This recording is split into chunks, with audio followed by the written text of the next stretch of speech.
मेरी माँ एक सफेद बाघिन है और मेरे पापा भी, लेकिन मैं एक छोटा काला बाघ पैदा हुआ था। मेरे पापा बहुत गुस्सा हो गए। उन्होंने मेरी माँ को लटका दिया और 3 दिन और 3 रात तक उन्हें कोड़े मारे। फिर उन्होंने बगल के काले चिंपैंजी को पकड़ लिया और उसे 7 दिन और 7 रात तक यातना दी। लेकिन फिर भी वे यह पता नहीं लगा सके कि मेरे खून की जड़ कहां से आई है। गुस्से के एक दौरे में मेरे पापा घर छोड़कर चले गए और मुझे छोड़ दिया। मेरी माँ ने भी एक और शावक को जन्म दिया, मेरा छोटा भाई। लेकिन सच कहूं तो मुझे वह थोड़ा बेवकूफ सा लगता था। जिस दिन मेरी उम्र 1 महीना हुई, माँ बाघिन शिकार पर निकल गई। उन्होंने मुझे और मेरे छोटे भाई को, दोनों शावकों को, गुफा में खेलते हुए छोड़ दिया। मेरा छोटा भाई, जो बहुत शरारती है, गुफा से रेंगता हुआ बाहर निकल गया। हमारी बदकिस्मती से वहां से एक वयस्क काला भालू गुजर रहा था। दोनों ही शिकारी होने के नाते यह साफ था कि वह अपने प्रतिद्वंदी के शावक की जान नहीं बख्शेगा। काले भालू ने दहाड़ लगाई और मेरे छोटे भाई पर झपट पड़ा। मेरा छोटा भाई डर के मारे जड़ हो गया, 1 इंच भी नहीं हिला। उस नाजुक पल में मैं ही था जो दौड़कर गया और उसे घसीटते हुए वापस गुफा में ले आया। आखिरकार मां शेरनी ठीक समय पर लौट आई और हम बाल बाल बच गए। अगर ऐसा न होता कि भले ही मेरा शरीर बाघ का है, लेकिन मेरी आत्मा, शायद मैं इस खतरों से भरे जंगल में बहुत पहले ही मर गया होता। इस घटना ने मुझे पूरी ताकत से यह चाहने पर मजबूर कर दिया कि मेरे पास खुद को बचाने की शक्ति हो। यही वह पल था जब सब कुछ शुरू हुआ। माँ बाघिन हमारे सामने लेट गई और अपना पेट दिखाया। शुरुआत में मैं ऐसा करने से मना कर रहा था, लेकिन जब मेरी माँ का गुनगुना दूध मेरे मुंह में गया तो एक गर्म लहर मेरे पूरे शरीर में दौड़ गई। मुझे ऐसा महसूस हुआ जैसे मैं फिर से जन्मा हूं। इसीलिए खाने के समय मैं अपने शरारती छोटे भाई से कहीं ज्यादा उत्साही था। कई महीनों की बढ़त के बाद मैंने महसूस किया कि मैं बाकी बाघों से अलग हूं। सबसे पहले मेरी भूख बहुत ज्यादा थी। मुझे हमेशा लगता था कि मेरा पेट कभी भरता ही नहीं। और दूसरा, मेरा आकार, मैं अपने भाई से कहीं ज्यादा तेजी से बढ़ रहा था। 5 महीने की उम्र में मेरा वजन पहले ही 40 किलो हो गया था, जबकि मेरा छोटा भाई मुश्किल से 20 किलो से ऊपर था।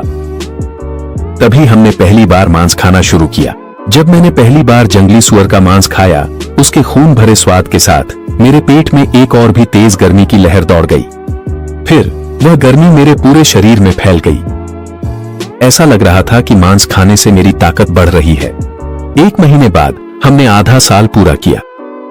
मां बाघिन ने हमें शिकार की तकनीकें सिखाना शुरू किया। अचानक मां बाघिन की नजर ठंडी और तीव्र हो गई। ऐसा लग रहा था जैसे उसने कोई शिकार देख लिया हो। आगे एक झुंड चित्तीदार हिरणों का दिखाई दिया जो चर रहे थे। हर कुछ मिनटों में उनमें से एक सिर उठाकर निगरानी करता था। मैं चुपचाप लेटा रहा, मां बाघिन को देखता रहा ताकि उसके अनुभव से सीख सकूं। हम तीनों हवा की दिशा में थे, इसलिए हिरण हमें सूंघ नहीं सकते थे। मां बाघिन ने मुड़कर मुझे और मेरे भाई को इशारा किया कि हम शांत और स्थिर रहें। वह जमीन का फायदा उठाते हुए झुंड के पास रेंगती हुई गई। कुछ ही मिनटों में वह उनसे 100 मीटर से भी कम दूरी पर पहुंच गई। जैसे ही हिरणों ने अपनी सतर्कता थोड़ी कम की, मां बाघिन बिजली की तरह झपट पड़ी। विस्फोटक ताकत के साथ उसने एक को पकड़ लिया और एक झटके में उसे गिरा दिया। उसने जल्दी से सही जगह ढूंढी और एक ही काट में उसे मार डाला। पूरे शिकार की प्रक्रिया 30 सेकंड से भी कम समय में खत्म हो गई। मां बाघिन ने हिरण को हमारे पास घसीट कर लाया, अपनी मूंछों से खून चाटा, 2 कदम पीछे हटी और लेट गई। यह संकेत था कि पहले मैं और मेरा भाई खाएं। मेरा छोटा भाई, जो खून की गंध का आदी नहीं था, दूध की तलाश में रोने लगा। मां बाघिन ने उसे जोरदार झापड़ मारा और अलग कर दिया। मेरा छोटा भाई रोता हुआ नाराज चेहरा बनाकर दूर चला गया, लेकिन मैं इसके विपरीत पहले ही दावत उड़ाने लगा था। अपना हिस्सा खाने के बाद भी मुझे भूख लगी थी, इसलिए हिम्मत जुटाकर मैं बाकी मांस के पास गया। मां बाघिन ने बस एक गहरी गुर्राहट निकाली और फिर सिर घुमा लिया। इसे अनुमति समझकर मैंने हिरण का पूरा निचला हिस्सा चटकर डाला। उसी समय मेरे पेट से और भी ज्यादा गर्मी की एक लहर उठी।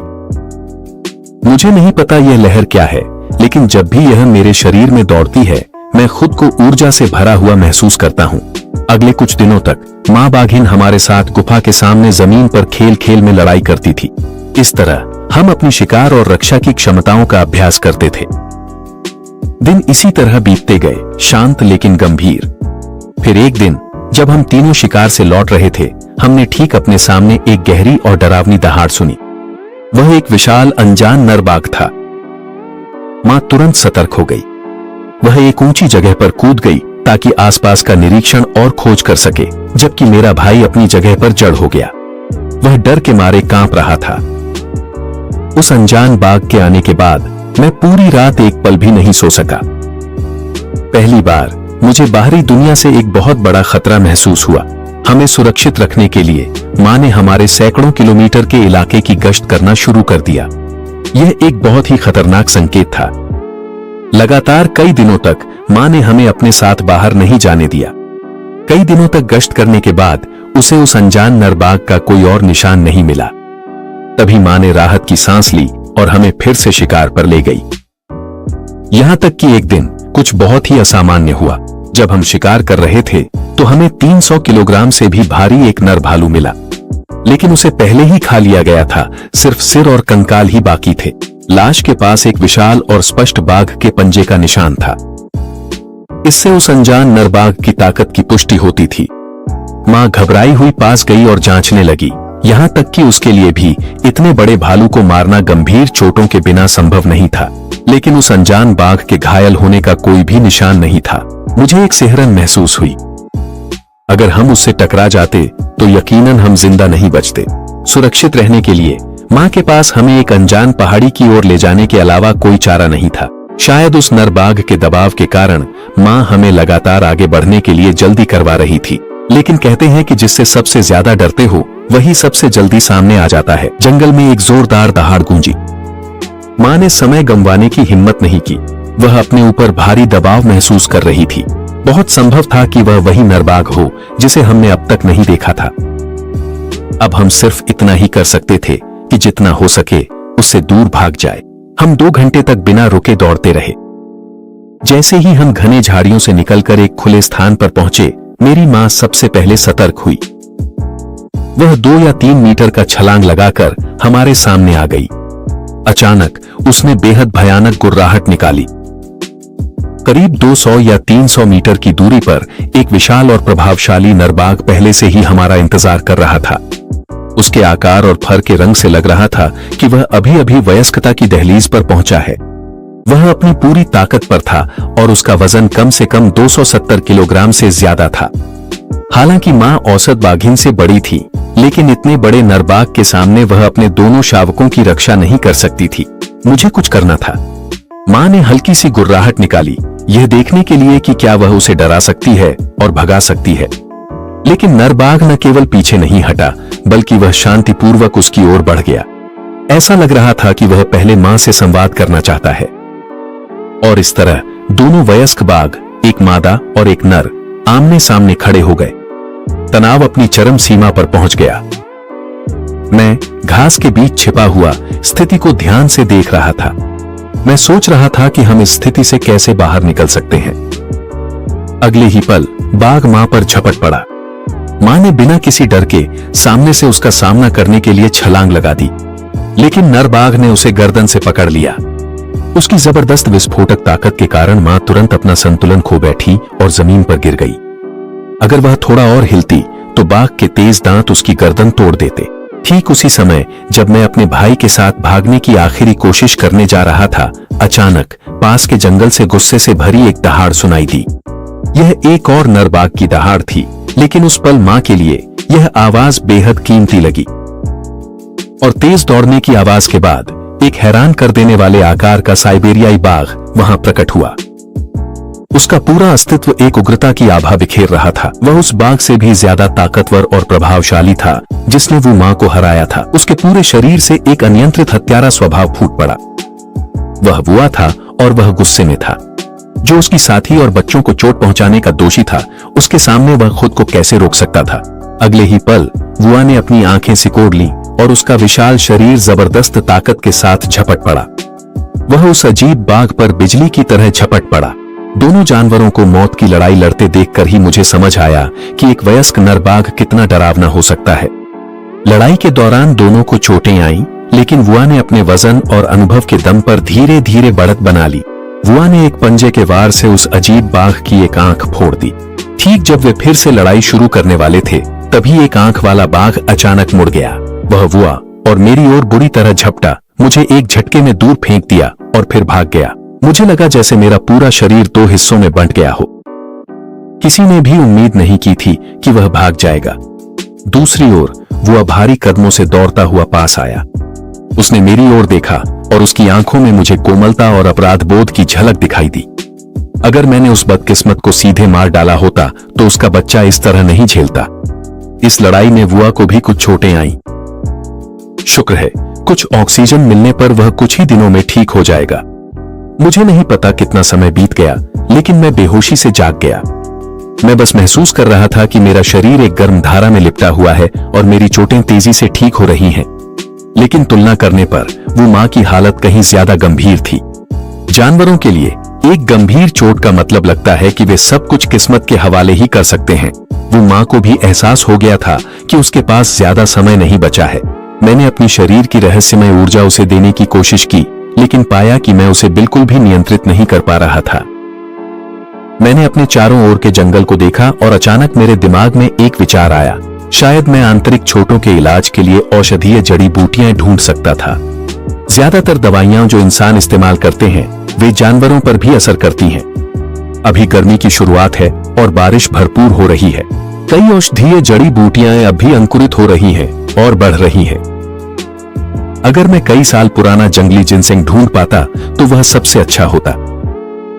वुआ का इलाका वनस्पति और जीव जंतुओं से काफी समृद्ध है। मुझे दो छोटी जिनसेंग की पौधियां ढूंढने में ज्यादा समय नहीं लगा। वो मां ने उन्हें खा लिया और जैसा कि उम्मीद थी उसकी चोटें बेहतर हो गईं। इसलिए वुआ ने मेरे भाई वूडी और मुझे शिकार पर ले जाना शुरू कर दिया। आधे महीने तक प्रशिक्षण के बाद मैं न केवल और मजबूत और तंदुरुस्त हो गया, बल्कि मेरी गति और सूंघने की शक्ति भी बेहतर हो गई। मैं तो 30 किलोमीटर के दायरे में सब कुछ सूंघ भी सकता था। आखिरकार मैंने वुआ से सीखी गई अनुभव के अनुसार अपनी पहली अकेली शिकार यात्रा शुरू की। मैंने गुफा से लगभग 10 किलोमीटर दूर शिकार के लिए सबसे अच्छी जगह चुनी। मैंने एक छोटी सी ऊंची टीला ढूंढा।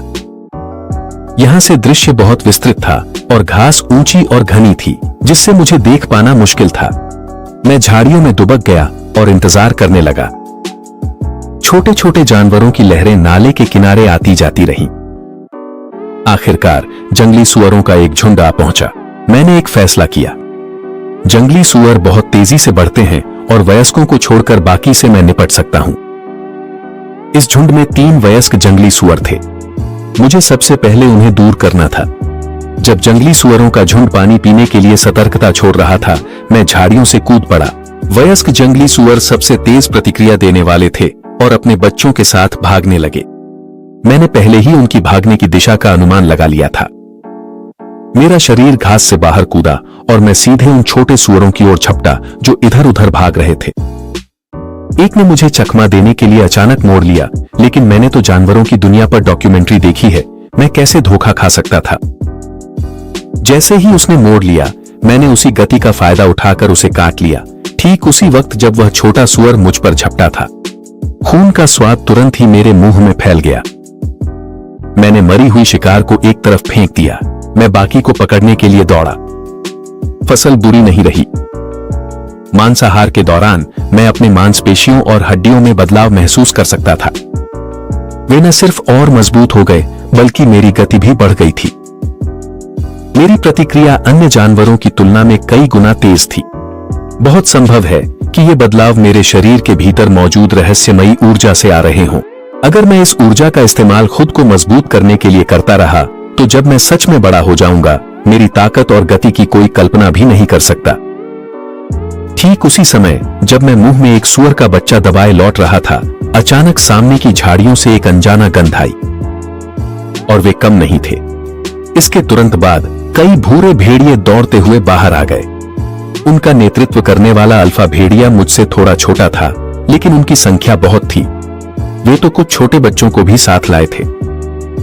आखिर एक भेड़ियों का झुंड अपने पूरे परिवार के साथ किसी बाघ के इलाके में क्यों आकर बसता? मैं थोड़ा उलझन में था, लेकिन मुझे डर नहीं था। अल्फा भेड़िए ने सबसे पहले आसमान की ओर भौंक कर चेतावनी दी। मैं उन्हें नजरअंदाज करना चाहता था, लेकिन यह हुबाओं का इलाका है। वे अपने पूरे परिवार के साथ यहां घुस आए थे।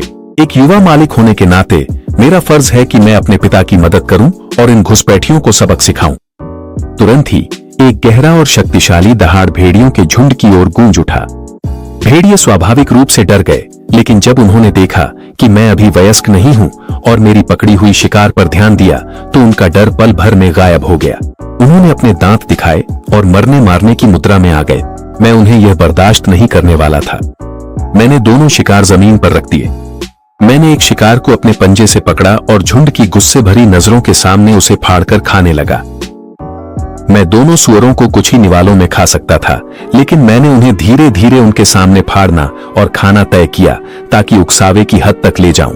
अल्फा भेड़िया साफ तौर पर घबरा गया।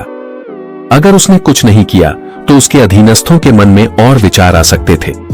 उसने आदेश दिया और बाकी ग्रे भेड़ियों ने अब हिचकिचाना छोड़ दिया। कुछ मादा भेड़ियों ने बच्चों की रक्षा की और उन्हें दूर छुपा दिया। बाकी भेड़िए फैल गए और मुझे घेर लिया। बाघ और भेड़ियों के बीच की लड़ाई बस शुरू होने ही वाली थी। मैंने अल्फा भेड़िए पर नजर गड़ाई और उस पर झपट पड़ा। झुंड को उम्मीद नहीं थी कि मैं पहले हमला करूंगा। जब तक वे प्रतिक्रिया करते, तब तक अल्फा भेड़िए को उसके पंजे के एक ही वार से उड़ा दिया गया था। मेरे पीछे आ रहे भेड़िए मुझ तक पहुंच गए और मेरी पीठ पर काटने लगे। मुझे कई घाव लगे, जिससे मेरी पशु प्रवृत्ति तुरंत जागृत हो गई। मैंने मुझ पर हमला कर रहे भूरे भेड़ियों में से एक को पकड़ा और अपनी पूरी ताकत से उसकी गर्दन पर काट लिया। दरार। मैंने इसे एक ही बार में काटकर तोड़ दिया। मैंने महसूस किया जैसे मेरे अंदर अचानक एक शक्तिशाली ताकत फूट पड़ी हो। मेरा आक्रमण शक्ति तुरंत ही एक स्तर ऊपर बढ़ गया। झुंड डर गया। उन्होंने कभी भी इतना क्रूर बाघ का शावक नहीं देखा था। वे तुरंत ही चारों ओर भाग गए। मैं वापस गुफा में गया और भेड़िए की लाश को जमीन पर फेंक दिया। मैंने अपने पापा और मम्मी को खुशी खुशी दहाड़कर बताया कि क्या हुआ था। जैसे ही पापा बाघ ने सुना, वह एक छलांग में बाहर निकल गए। क्षेत्र के मालिक होने के नाते वह बर्दाश्त नहीं कर सकते थे कि कोई उनके बेटे से उलझे। जब मैंने अपने पापा को दूर जाते देखा तो मेरे अंदर एक गहरी गर्माहट महसूस हुई। मेरा बाघ भाई इसे समझ नहीं पा रहा था। हम भी तो बाघ हैं। फिर तुम इतने अद्भुत क्यों हो? लगभग 1 घंटे बाद पापा लौट आए। वह अपने साथ कई अल्फा भेड़ियों की लाशें लेकर आए थे। फिलहाल हुबाओं के यहां होने से हमें न तो खाने की कमी है और न ही आश्रय की, लेकिन ये शांतिपूर्ण दिन ज्यादा देर तक नहीं चलेंगे। साइबेरियाई बाघ एक अकेला शिकारी है और साथ ही खाद्य श्रृंखला की चोटी का राजा भी है। यहाँ तक कि हमारी माँ, जिसने हमें पाला है, वह भी जब हम बड़े हो जाएंगे तो हमें छोड़ देगी। उसने बिना झिझक हमें बाहर निकाल दिया। शाम होते ही जब पापा और मम्मी बाघ सो गए, मैं चुपके से गुफा से बाहर निकल गया। अगले ही पल मेरा छोटा भाई भी मेरे पीछे आ गया और थोड़ी दूर चलने के बाद हम घास के एक खुले मैदान में पहुंच गए। अचानक हमें एक अजीब सी चीख सुनाई दी। आगे जाकर एक लिंक्स बर्फीली खरगोश का शिकार कर रहा था। आमतौर पर बाघ के इलाके में ग्रे भेड़ियों जैसे शिकारी नहीं होने चाहिए, लेकिन कुछ ही दिनों में हम कई बार उनसे टकरा चुके हैं। क्या जंगल में कुछ अजीब हो रहा है? शायद अब पापा को याद दिलाने का समय है कि वे अपने इलाके की गश्त करें। गुफा में वापस आकर मैंने पापा को वह बालों का गुच्छा दिखाया जो मैं लाया था। वह तुरंत गुस्से में आ गए। उनकी सारी सुस्ती गायब हो गई और वह बेहद प्रभावशाली लगने लगे। वह बेसब्री से इलाके की गश्त करने निकल पड़े। मैंने कुछ पल सोचा और उन्हें फॉलो करने का फैसला किया। मेरा छोटा भाई, जो पहले से ही थोड़ा थका हुआ था, ने भी कोशिश की और हमारे पीछे आ गया। पापा का इलाका बहुत बड़ा है, इतना बड़ा कि वे उसे 10 दिन या आधे महीने में भी पूरी तरह गश्त नहीं कर पाते।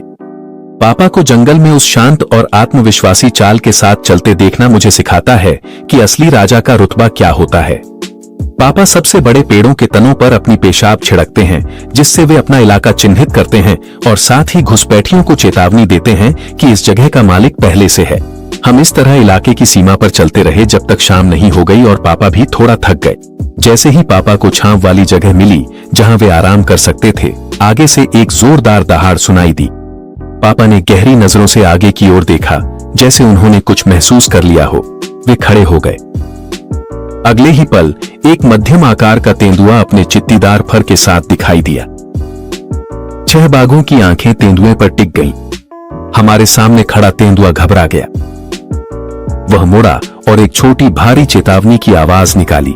माहौल बहुत तनावपूर्ण हो गया। तेंदुए आमतौर पर झुंड में चलते हैं। थोड़ी ही देर में 5 और आ गए। ऐसा लग रहा था कि उन्हें लगता था कि उनकी संख्या पापा को डराने के लिए काफी होगी, लेकिन उन्होंने उसके अपने इलाके की रक्षा करने के संकल्प को कम आंका था। इसके अलावा उन्होंने एक घातक गलती कर दी। कभी भी, लेकिन कभी भी उस पिता को उकसाने की कोशिश मत करो जो अपनी संतानों के साथ हो, चाहे सिर्फ अपने बच्चों के सामने उदाहरण पेश करने के लिए ही सही। पापा कभी पीछे नहीं हटते। उन्होंने एक दहाड़ लगाई और 5 तेंदुओं की ओर झपट पड़े, लेकिन पापा ने पहले ही पल में हमला नहीं किया। मैं और मेरा छोटा भाई उनकी कमजोरी थे और लगता है तेंदुओं को इसका एहसास हो गया था। उनकी हिम्मत, जो पहले कम हो गई थी, फिर से बढ़ गई। यही वह पल था जब मैंने समझा कि क्यों कहते हैं कि नवजात बछड़ा बाघ से नहीं डरता। पापा का पहले हमला न करना तेंदुओं को यह गलतफहमी दे गया कि वह इतने ताकतवर नहीं है, लेकिन मैंने यह बात बहुत साफ देखी। पापा बिना किसी परेशानी के 5 का सामना कर सकते थे। वह केवल इसलिए हमला नहीं कर रहे थे क्योंकि उन्हें हमारी चिंता थी। उसी पल मैंने सिर उठाया और एक दहाड़ लगाई। गंभीर भाव के साथ मैंने अपने छोटे भाई को अपने पास रखकर उसकी रक्षा की। मेरी इस प्रतिक्रिया से 5 तेंदुए डर गए। उन्हें उम्मीद नहीं थी कि एक शावक इतना आक्रामक हो सकता है। पापा शायद मेरी बात समझ गए थे। अगले ही पल वे हवा की तरह तेजी से हिले और 5 तेंदुओं पर टूट पड़े। पापा ने बिना हिचकिचाए सबसे पास वाले तेंदुए को पकड़ लिया और उसे काटने और फाड़ने लगे। एक बार जब वे लड़ाई के मोड़ में आ गए तो उनके शरीर से निकलने वाला दबाव इतना जबरदस्त था कि मैं खुद भी डर गया। 5 तेंदुए डर के मारे पीले पड़ गए। पहली ही भिड़ंत में पापा ने एक तेंदुए को एक ही पंजे के वार से उड़ा दिया और दूसरे की पिछली टांग काट ली। जो बाकी बचे थे वे इतने डर गए थे कि एक पल भी रुकने की हिम्मत नहीं कर सके। वे सब घबराकर भाग खड़े हुए। पापा एक पल के लिए झिझके, लेकिन फिर तय किया कि उनका पीछा नहीं करेंगे। वे मेरे पास आकर मुझसे सट गए और फिर मेरे छोटे भाई की पेशानी चाटने लगे। ये साफ था कि पापा मेरे व्यवहार से बहुत संतुष्ट थे। आखिरकार जैसा बाप वैसा बेटा, मेरा व्यवहार उन्हें गर्व से भर गया था। इसके बाद पापा ने तेंदुए के शरीर को अपने मुंह में पकड़ा और पूरे वेग से इलाके की सीमा की ओर दौड़ पड़े ताकि अपनी पेशाब से उसे चिन्हित कर सकें। यह घुसपैठियों के लिए सबसे प्रभावी चेतावनी है। 10 मिनट से ज्यादा बीत गए। पापा टाइगर अपने मजबूत और आत्मविश्वासी कदमों के साथ लौटे। उनके मुंह में कई शिकार थे जिनकी गर्दन टूटी हुई थी। अब लूट का आनंद लेने का समय था। पापा टाइगर ने सबसे मोटा शिकार चुना और खाने लगे। मैंने अपने छोटे भाई को एक छोटा एल्क चुनने के लिए ले गया। सांझ की रोशनी में हम तीनों, पिता और बेटे की परछाइयां बहुत लंबी हो गई थीं, जैसे यह संकेत दे रही हो कि साइबेरियाई बाघों का एक शक्तिशाली और युवा परिवार उभर रहा है। आज 5 युवा तेंदुओं से हुई मुलाकात ने मुझे ताकतवर की ही चलने वाली जंगल की कानून को और बेहतर समझा दिया। आज निश्चिंत जीवन जीना सिर्फ पापा टाइगर की सुरक्षा की वजह से ही संभव है, लेकिन मुझे पता है कि एक दिन मुझे जाना ही होगा। मुझे जितनी जल्दी हो सके और मजबूत बनना होगा। एक और रात बीत गई और पापा टाइगर हमें फिर से इलाके की गश्त पर ले गए। गश्त के दौरान हमने देखा कि सीमा रेखा में बदलाव किया गया था। बहुत गंभीर रूप से नहीं, लेकिन मोटे तौर पर इलाके की सीमाओं पर 20 से ज्यादा जगहों पर घुसपैठ के संकेत थे। यह संख्या मुझे थोड़ी चिंता देने लगी। निश्चित रूप से पड़ोसी क्षेत्रों में कुछ ऐसा हुआ था जिसने उन जीवों को प्रवास करने के लिए मजबूर कर दिया। आगे चलकर पापा टाइगर की गुफा थी। कुछ दिनों तक बाहर रहने के बाद मुझे उस यात्री की तरह घर लौटने की तड़प महसूस हुई जो अपने घर की याद में डूबा रहता है। गुफा में लौटने पर पापा टाइगर रास्ते में शिकार किए गए एक सिका हिरण के साथ मम्मी टाइगर के पास आए। उन्होंने उसे उसके सामने ऐसे रखा जैसे उसे खुश करने का इशारा कर रहे हों। उस समय मुझे समझ आया कि पापा टाइगर ने यह सुनिश्चित कर लिया था कि इलाका सुरक्षित है और मम्मी टाइगर हमें वापस हमारे अपने घर ले जाने की तैयारी कर रही थी। लेकिन पापा टाइगर से दूर और सिर्फ मम्मी टाइगर पर निर्भर रहते हुए मुझे डर है कि मेरे भाई और मुझे पेट भर खाना मिलना भी एक समस्या बन सकता है। अब समय आ गया था कि मैं अपनी शिकार करने की कला खुद ही निखारूं। अपनी पिछली जिंदगी में एक शौकिया मछुआरे के तौर पर मैं अच्छी चारा तैयार करने की अहमियत को अच्छी तरह समझता था। इस इलाके में सबसे ज्यादा जंगली सुअर ही मिलते हैं और इन मांसल बड़ी तादाद में और ज्यादा चालाक न होने वाली मखलूकात से निपटने के लिए चारा लगाना सबसे आसान और असरदार तरीका है। मैंने खुदाई की और करीब 10 या 15 किलो जड़ें और कंद एक ही जगह पर इकट्ठा कर दिए। फिर मैं झाड़ियों में चुपचाप लेट गया और इंतजार करने लगा। पिछली जिंदगी में इंसान और इस जिंदगी में बाघ होने के नाते मैं जानता हूं कि मुझे अपनी बुद्धि का इस्तेमाल करना चाहिए। यही वो चीज है जो एक साइबेरियन बाघ को सच में डरावना बनाती है। कुछ ही देर में जंगली सुअरों का एक झुंड, जिसकी अगुवाई एक नर कर रहा था, सावधानी से चारे के पास आया और बिना किसी झिझक के खाने लगा। उन्होंने शोर मचाते हुए सब कुछ खाना शुरू कर दिया। मैंने उनमें से एक को अपना निशाना बनाया। मैं जल्दी से पास जाने के लिए रेंगता हुआ आगे बढ़ा। जब हमला करने के लिए दूरी सही हो गई तो मैं अपने छिपने की जगह से बिजली की तरह बाहर निकला और वयस्क जंगली सुअर को नजरअंदाज कर दिया। मैंने बिना रुके उस जंगली सुअर का पीछा किया जिसका वजन लगभग 25 या 30 किलो था। जंगली सुअर जानता था कि वह मुझसे बच नहीं सकता। उसने चालें चलनी शुरू कर दी। पहली चाल ने मुझे थोड़ा चौंका दिया। उसने मुझे लगभग संतुलन खोने पर मजबूर कर दिया। जब तक मैं संभला और फिर से तेज दौड़ा, तब तक वह मुझसे काफी आगे निकल चुका था। साइबेरियाई बाघ की आदतों के अनुसार ऐसी शिकार को अब खोया हुआ मान लेना चाहिए था, लेकिन मेरे पास एक रहस्यमय ऊर्जा का समर्थन था। मुझे ऊर्जा खर्च होने की कोई परवाह नहीं थी। एक दहाड़ के साथ मैंने रफ्तार बढ़ाई और फिर से उसका पीछा किया। मैंने उसे कई किलोमीटर तक पीछा किया, तब जाकर उसे पकड़ पाया। जब मैं मांद में लौटा तो पापा और मम्मी बाघ पहले ही सो चुके थे। अगले दिन मम्मी बाघ हमें वहां से ले गई। पापा बाघ गुफा में ही लेटे रहे, हमें विदा करने बाहर नहीं आए। उसके लिए यह उसकी लंबी बाघ जीवन में सिर्फ एक छोटा सा प्रसंग था। लेकिन जैसे ही हम मम्मी बाघ के इलाके में दाखिल हुए, कुछ गड़बड़ थी। जमीन पर हमारी ही प्रजाति के बेतरतीब पैरों के निशान थे। वे एक बाघिन और उसके 3 शावकों के थे। मम्मी बाघ जंगल में घूम रही थी और बीच बीच में दहाड़ रही थी। वह घातक गुस्से से भरी हुई थी। उसकी आंखों को और कुछ नहीं दिख रहा था, वह बस घुसपैठियों को ढूंढना चाहती थी। भले ही वह दूसरी बाघिन भी अपने बच्चों की देखभाल कर रही थी, मम्मी बाघिन दया नहीं जानती। गुफा से 10 किलोमीटर से भी ज्यादा दूर उसे फिर से दूसरी बाघिन के पैरों के निशान मिले, जो एक वयस्क हिरण की लाश के पास थे। मम्मी बाघिन बहुत गुस्से में थी। यह ऐसा था जैसे कोई अजनबी तुम्हारे घर में घुस आए, न सिर्फ सब कुछ अस्त व्यस्त कर दे, बल्कि ढेर सारी बदबूदार गंदगी भी छोड़ जाए। वह गुस्से में दहाड़ती हुई चल रही थी, जैसे कोई पागल सड़क पर चिल्ला रहा हो। सांझ होते होते मम्मी बाघिन ने दहाड़ना बंद कर दिया। उसने चुपचाप अपने आसपास देखने के लिए एक ऊंची जगह ढूंढी। उसने अपनी सुनने की शक्ति तेज कर ली। अचानक उसकी नजर सख्त हो गई और वह एक दिशा में चल पड़ी।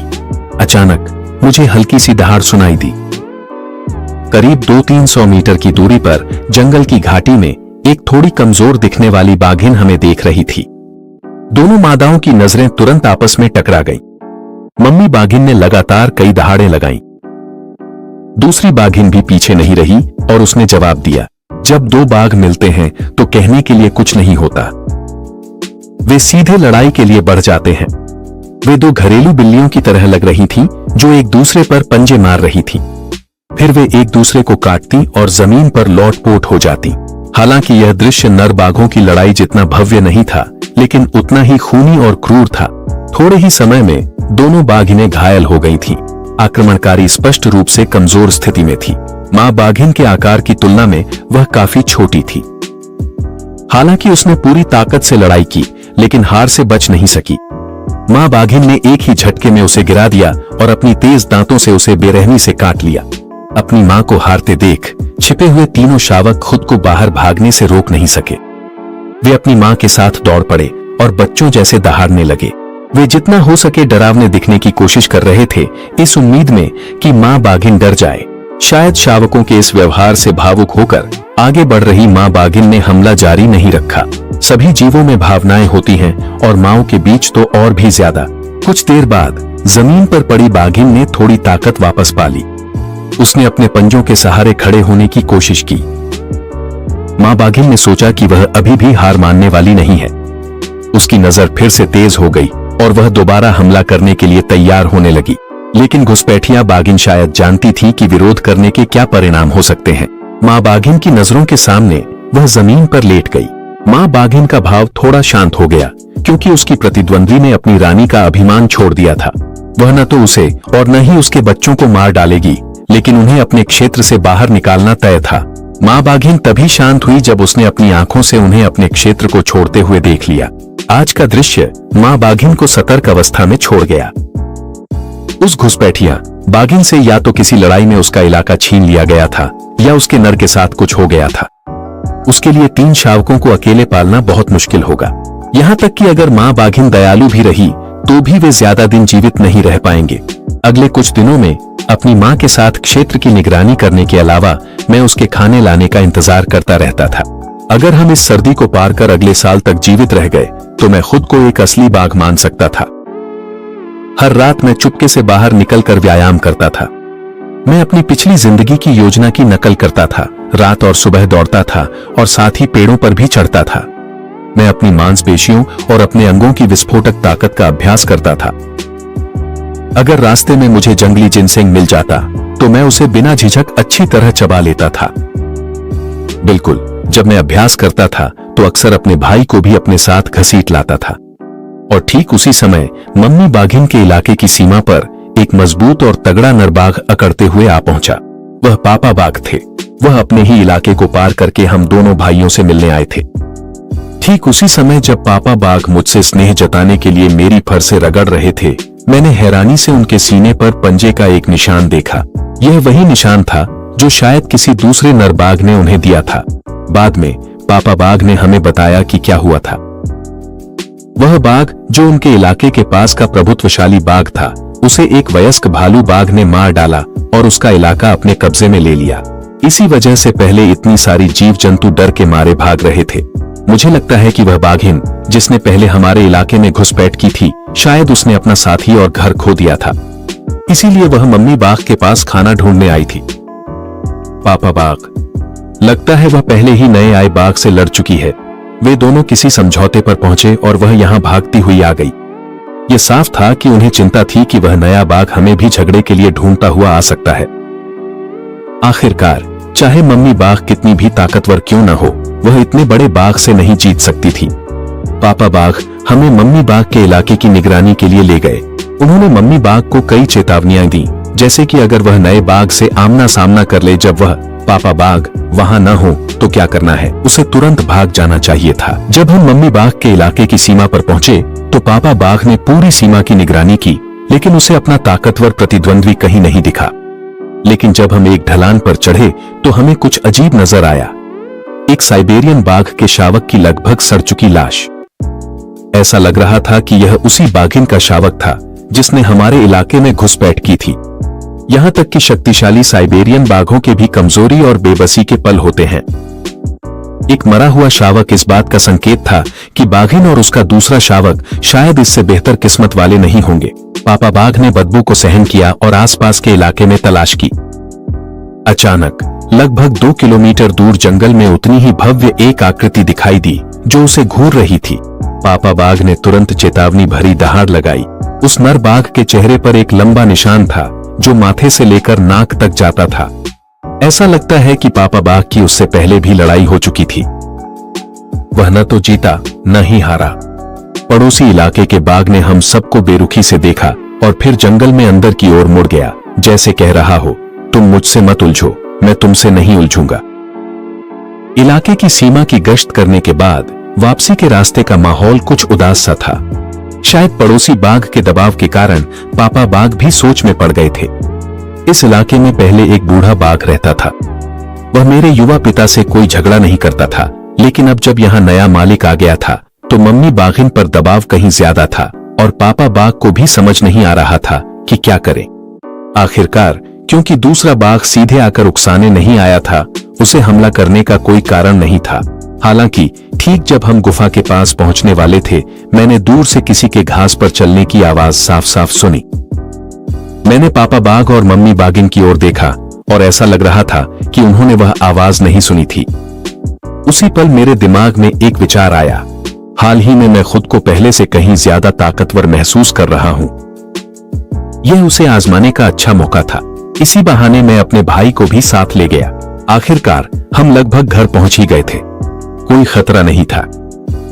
उस हल्की सी आवाज का पीछा करते हुए मैं अपने भाई के साथ चुपचाप आगे बढ़ा। जब मैं काफी पास पहुंच गया तो मैंने अपनी पिछली टांगों से जोर लगाया और उस घास पर झपट पड़ा जहां से आवाज आ रही थी।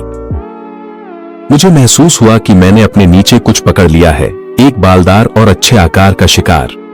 मैंने नीचे देखा और मैं सन्न रह गया।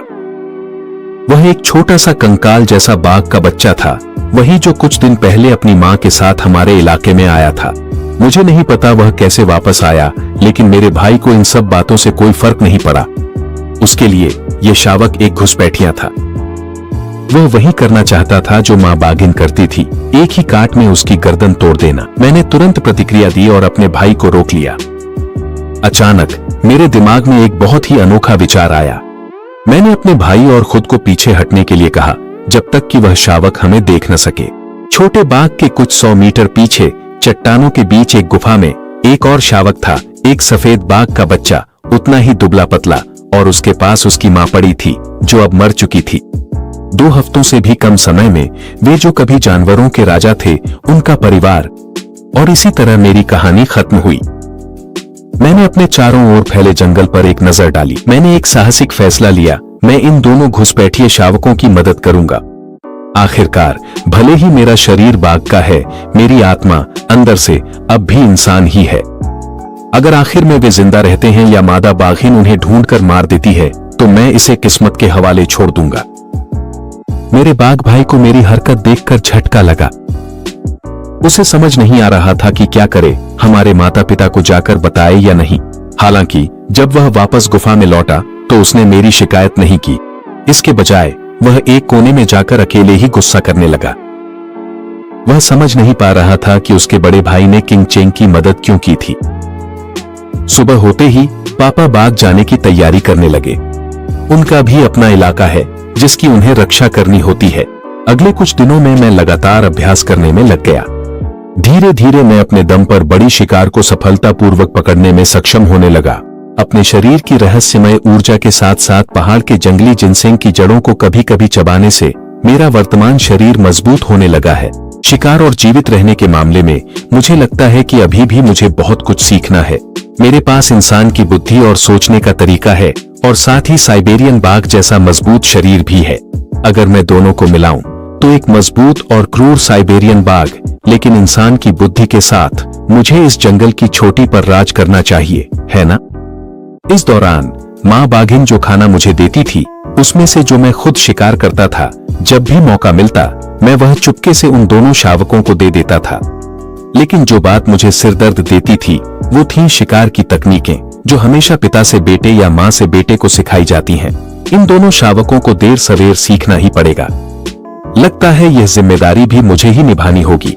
खाना, प्रशिक्षण करना, शिकार करना और 2 अनाथों को खिलाना, यही सब मेरी रोजमर्रा की जिंदगी में शामिल था। कुछ समय के प्रशिक्षण और असली अनुभव के बाद मेरी चाल ढाल और आभा रातों रात बदल गई थी। अब मेरा आकार लगभग मां बाघिन के बराबर हो गया था और ठीक इसी वजह से मुझे एहसास हुआ कि मेरे साथ व्यवहार दिन ब दिन और भी खराब होता जा रहा था। सिर्फ इतना ही नहीं कि मां बाघिन मेरे लिए जो खाना लाती थी उसकी मात्रा भी कम होती जा रही थी, बल्कि शिकार के समय भी कभी कभी मुझे उसकी डांट सुननी पड़ती थी। कभी कभी वह मुझे बहुत साफ चेतावनी भरे अंदाज में 2-3 बार दहाड़ भी देती थी। मेरे दिल में मैं जानता था कि मां बाघिन अब मुझे एक वयस्क के रूप में देखने लगी थी। आखिरकार जब बाघ बड़े होते हैं तो उनकी क्षेत्रीयता की भावना धीरे धीरे मजबूत हो जाती है। इसके अलावा इस दौरान मेरी भूख में अचानक हुई बढ़ोतरी ने मां बाघिन को खतरे का एहसास करा दिया था। हालांकि मैं अभी भी अपनी मां को छोड़कर स्वतंत्र रूप से रहने की उम्र तक नहीं पहुंचा था, लेकिन मैं पहले ही उसके साथ क्षेत्र और संसाधनों के लिए प्रतिस्पर्धा करने की प्रवृत्ति दिखाने लगा था। यही कारण है कि मां बाघिन का मेरे प्रति व्यवहार और भी खराब होता जा रहा था। शायद इस सर्दी के बाद वह मुझे बेरहमी से भगा देगी। यही वह प्राकृतिक नियम है जिसे साइबेरियाई बाघों ने लाखों वर्षों से जीवित रहने के लिए अपनाया है। यहाँ तक कि अगर मैं अपने पिता के क्षेत्र में जाना चाहूँ तो भी मुझे उनकी अनुमति चाहिए होगी, अन्यथा मैं एक घुसपैठिया कहलाऊंगा। और भले ही मैं उसका अपना बेटा हूं, पापा बाघ भी कोई दया नहीं दिखाएंगे। दिन गिनते हुए अब लगभग समय आ गया है। जब पापा बाघ हमसे मिलने आएंगे तो मैं इस बारे में उनसे बात करने का सोच रहा हूं। आखिरकार मां बाघिन के क्षेत्र में छोटी शिकारें अब बहुत कम रह गई हैं। इसलिए जब भी मैं अकेले शिकार करने जाता तो जानबूझकर गुफा से 30 किलोमीटर दूर तक चला जाता था, लेकिन मुझे उम्मीद नहीं थी कि खतरा मेरा पीछा करेगा। ठीक उसी समय जब मैं एक मरे हुए हिरन को घसीटते हुए वापस ला रहा था, रास्ते में छोड़ी गई खून की गंध हवा में फैल गई और एक विशाल काला भालू उसका पीछा करते हुए मेरे पास आ पहुंचा। और सबसे बड़ी बात तो यह थी कि वह वही भालू था जिसे पापा बाघ ने सबक सिखाया था। यह विशाल जानवर ऐसा नहीं है जिससे मैं अभी भिड़ सकूं, लेकिन जिस शिकार को मैंने घंटों मेहनत करके पकड़ा था उसे यूं ही छोड़ देना मेरे लिए आसान नहीं था। देखते ही देखते काले भालू की परछाई मेरे करीब आती जा रही थी। मैं घबरा गया और अपने मुंह में पकड़ी हुई शिकार को छोड़ दिया। मैंने पूरी ताकत से उस दिशा में दहाड़ लगाई जिधर से भालू आ रहा था। शायद मेरे दहाड़ने के डर और लगभग वयस्क बाघ जैसे मेरे आकार की वजह से मैं काले भालू को वहीं रुकने पर मजबूर कर सका। हालांकि मैंने एक बड़ी गलती कर दी। भालू को डराने के बाद मैंने फिर से अपनी शिकार उठाई और आगे बढ़ गया, लेकिन मेरा यह व्यवहार उसे दूर भगाने के बजाय उसकी जिज्ञासा को और बढ़ा गया। आखिरकार कौन सा बाघ अपने ही इलाके में एक काले भालू से डरकर अपना खाना छोड़ देगा? यह देखकर भालू ने अंदाजा लगाया कि उसके सामने खड़ा साइबेरियाई बाघ कुछ डरा हुआ है। संभवतः यह एक हाल ही में वयस्क हुआ बाघ था। इतनी बड़ी मांस की दावत देखकर काले भालू ने आखिरकार पीछा करना फिर से शुरू कर दिया। मैंने पलटकर देखा और मैं सन्न रह गया। वह भालू जो कुछ पल पहले तक हिचकिचा रहा था, अपनी पिछली टांगों पर खड़ा हो गया और मुझे चुनौतीपूर्ण अंदाज में दहाड़ लगाई। यह पूरी तरह से एक खुली चुनौती थी। मैंने शिकार छोड़ दिया और बिना झिझके अपनी दहाड़ से जवाब दिया। यह एक भविष्य के राजा का गर्व दांव पर था, लेकिन ऐसा करके मैंने भालू को यह यकीन भी दिला दिया कि मैं बस एक अनुभवहीन बाघ हूं जो अभी अभी वयस्क हुआ है। उसके लिए यह एक सुनहरा मौका था जो आसमान से टपका था, लेकिन मुझे जरा भी डर नहीं था। मेरे पूरे शरीर की मांसपेशियों ने विस्फोटक ताकत छोड़ दी और मैं भालू को काटने के लिए झपट पड़ा। हालांकि मैं उसके पहलू को काटने में सफल रहा, लेकिन मुझे भी उसकी तरफ से एक पंजा लगा। उसने मुझे घायल तो नहीं किया, लेकिन दर्द ने भालू की नसों को और भी ज्यादा उत्तेजित कर दिया, जिससे उसकी लड़ाई की प्रवृत्ति पूरी तरह से जाग उठी। मैं लगातार उसे चकमा देता रहा और साथ ही अपने फायदे का पूरा इस्तेमाल करते हुए उसे ज्यादा से ज्यादा नुकसान पहुंचाने की कोशिश करता रहा। लेकिन यह काला जानवर बहुत ही मजबूत था, इसलिए अपनी चोटों की परवाह किए बिना मैंने वार के बदले वार करने की रणनीति अपना ली। मेरे अंदर की रहस्यमय ऊर्जा भी सक्रिय होने लगी। लड़ाई के हर सेकंड के साथ मैं और भी साहसी होता गया और काला भालू कमजोर पड़ने लगा। अविश्वसनीय रूप से एक पल जब हम अलग हुए, उसने मौका पाकर भागने की कोशिश की।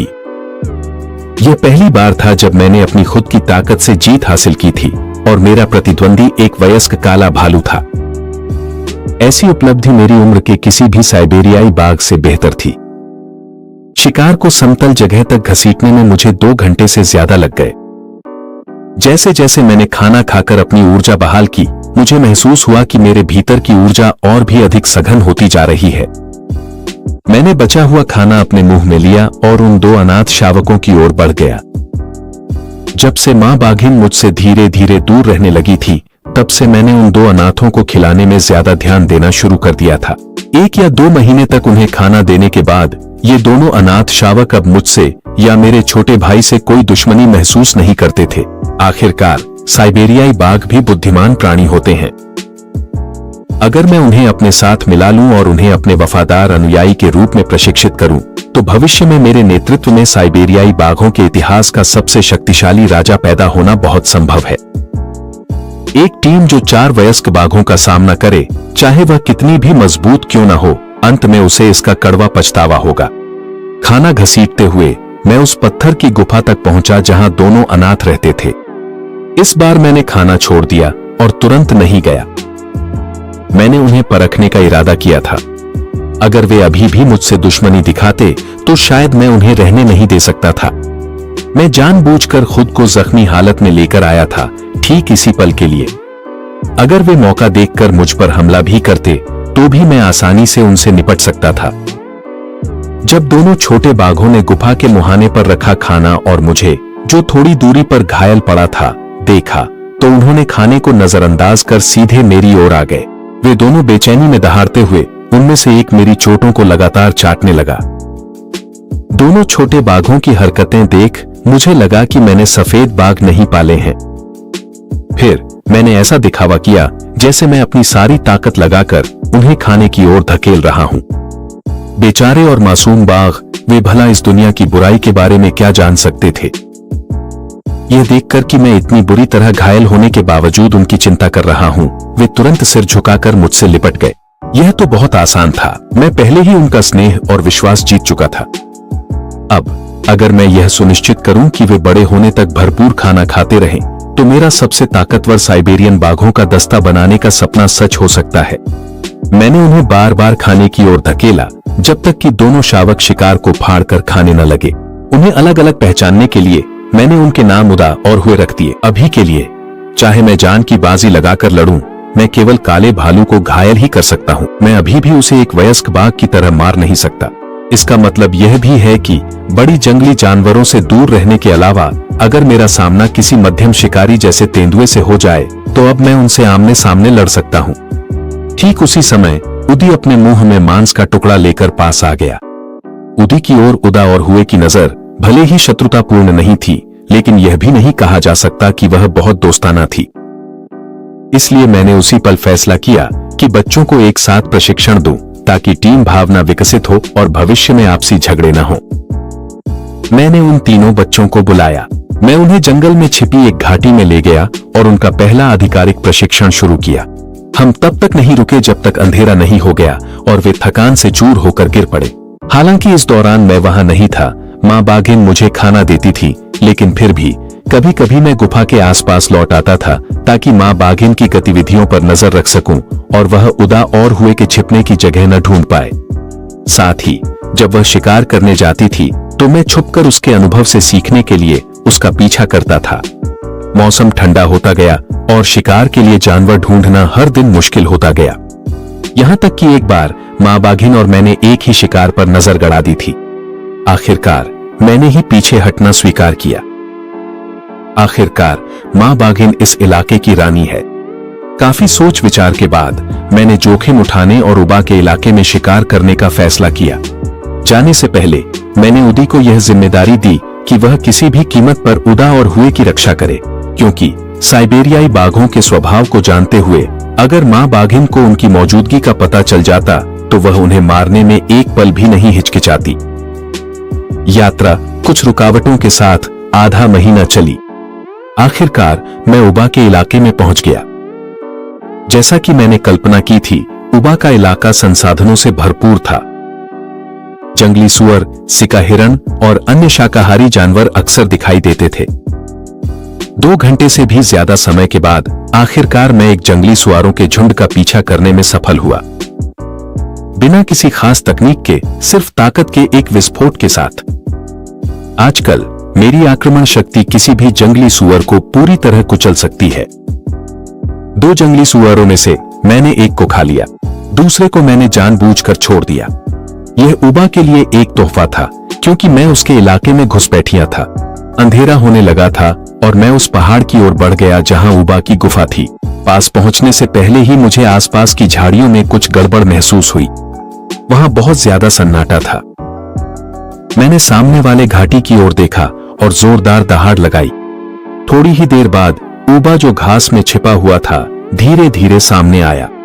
मुझे लगता है कि अगर मैं ऐसे ही बिना सोचे समझे अंदर चला जाता तो शायद मुझे अच्छी खासी पिटाई मिल जाती। आखिरकार अब मैं भी एक बाघ हूं और उबा के लिए मैं अब एक निश्चित खतरा बन चुका हूं। शायद वही परिचित गंध थी जिसने मेरे पिता को थोड़ा भ्रमित कर दिया। वह छोटा शावक, जिसे मैंने 1 या 2 महीने से नहीं देखा था, अब इतना बड़ा हो गया था कि लगभग एक वयस्क बाघ के बराबर दिखने लगा था। कोई भी पिता भ्रमित हो सकता है। मैंने अपने पापा की आंखों में साफ साफ सतर्कता देखी। मैं चाहकर भी आह भरने से खुद को रोक नहीं पाया और फिर धीरे धीरे सिर झुकाकर पीछे हट गया। मैंने वह जंगली सुअर छोड़ दिया जो मैं लाया था, यह दिखाने के लिए कि मेरी कोई और मंशा नहीं थी।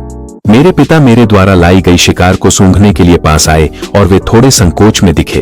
उनकी नजरें शिकार और मुझ पर बार बार घूम रही थीं। मैं चुपचाप बिना किसी जल्दी के इंतजार करता रहा। आखिरकार साइबेरियाई बाघों में यह असामान्य नहीं है कि कोई बेटा अपने पिता को चुनौती देकर उसका इलाका हथियाने की कोशिश करे। लगभग 1 घंटे की तनावपूर्ण स्थिति के बाद मेरे पिता ने आखिरकार एक फैसला लिया। उन्होंने कुछ कदम आगे बढ़ाए और अपनी फर को मेरे फर से रगड़ा। फिर उन्होंने एक धीमा गुर्राहट निकाली, मेरे द्वारा लाया गया जंगली सुअर उठाया और मुड़कर चले गए। हालांकि उबा का मेरे प्रति व्यवहार अब पहले जैसा घनिष्ठ नहीं रहा, लेकिन उन्होंने मुझे अस्थायी रूप से अपने क्षेत्र में शिकार करने की अनुमति दे दी। उबा की प्रतिक्रिया एक तरह से अपेक्षित थी, लेकिन फिर भी कुछ हद तक अप्रत्याशित भी थी। मूल रूप से मैंने सोचा था कि वह मुझे बेरहमी से बाहर निकाल देगा या मुझे सबक सिखाएगा, लेकिन उबा ने मुझे थोड़ी सी जगह दे दी। शायद इस रियायत में भी उसके पितृत्व प्रेम की आखिरी झलक छुपी थी, लेकिन मैं जानता था कि खुद को और मजबूत बनाना ही सही है। यहाँ तक कि अगर मेरे माता पिता मुझसे दूर भी हो जाएं, तो भी मुझे कोई पछतावा नहीं होगा। उबा के क्षेत्र में डगमगाते कदमों से चलते हुए उस समय मैंने गहरी अकेलापन महसूस किया।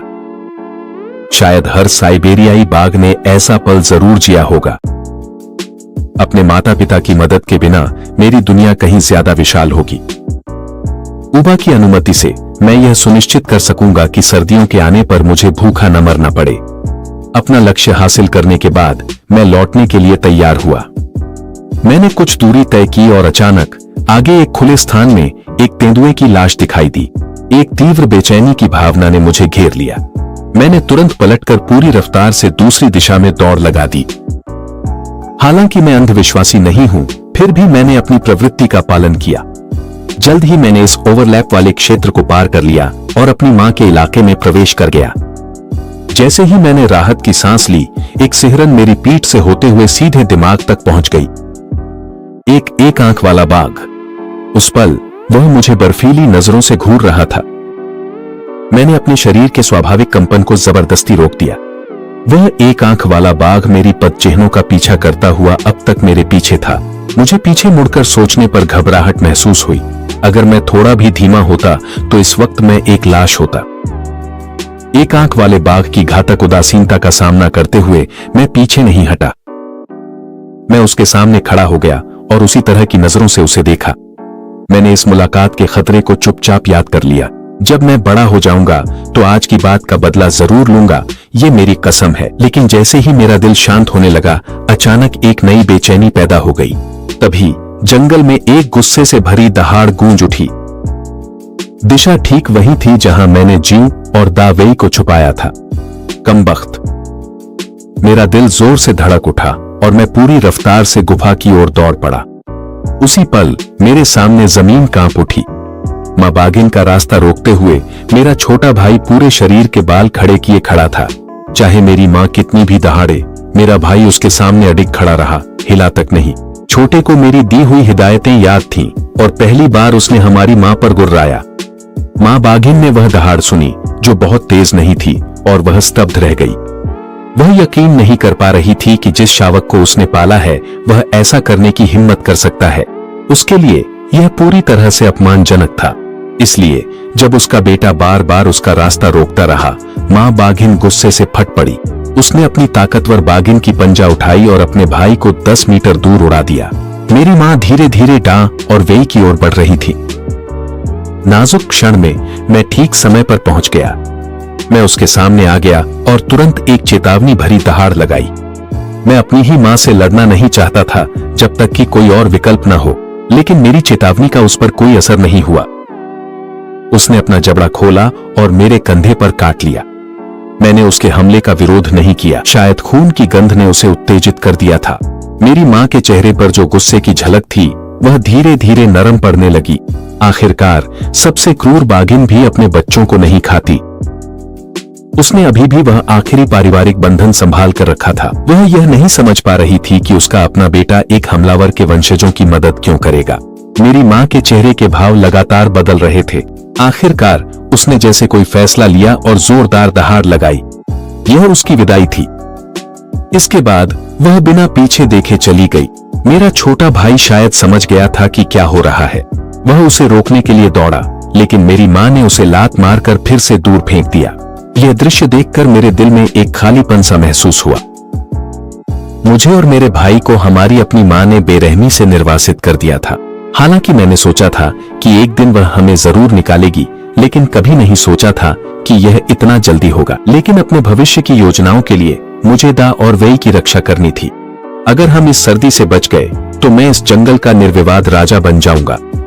अब हम यहाँ और नहीं रुक सकते थे। हमें जल्द से जल्द कोई सुरक्षित जगह ढूंढनी थी जहां हम बच सकें। वह जगह मेरे माता पिता के इलाके के पास होनी चाहिए थी, लेकिन उस अंधे बाग से दूर। 2 घंटे बाद और तीनों छोटे बच्चों के साथ मुझे एक अस्थायी आश्रय मिल गया। वह एक जलस्रोत के पास था।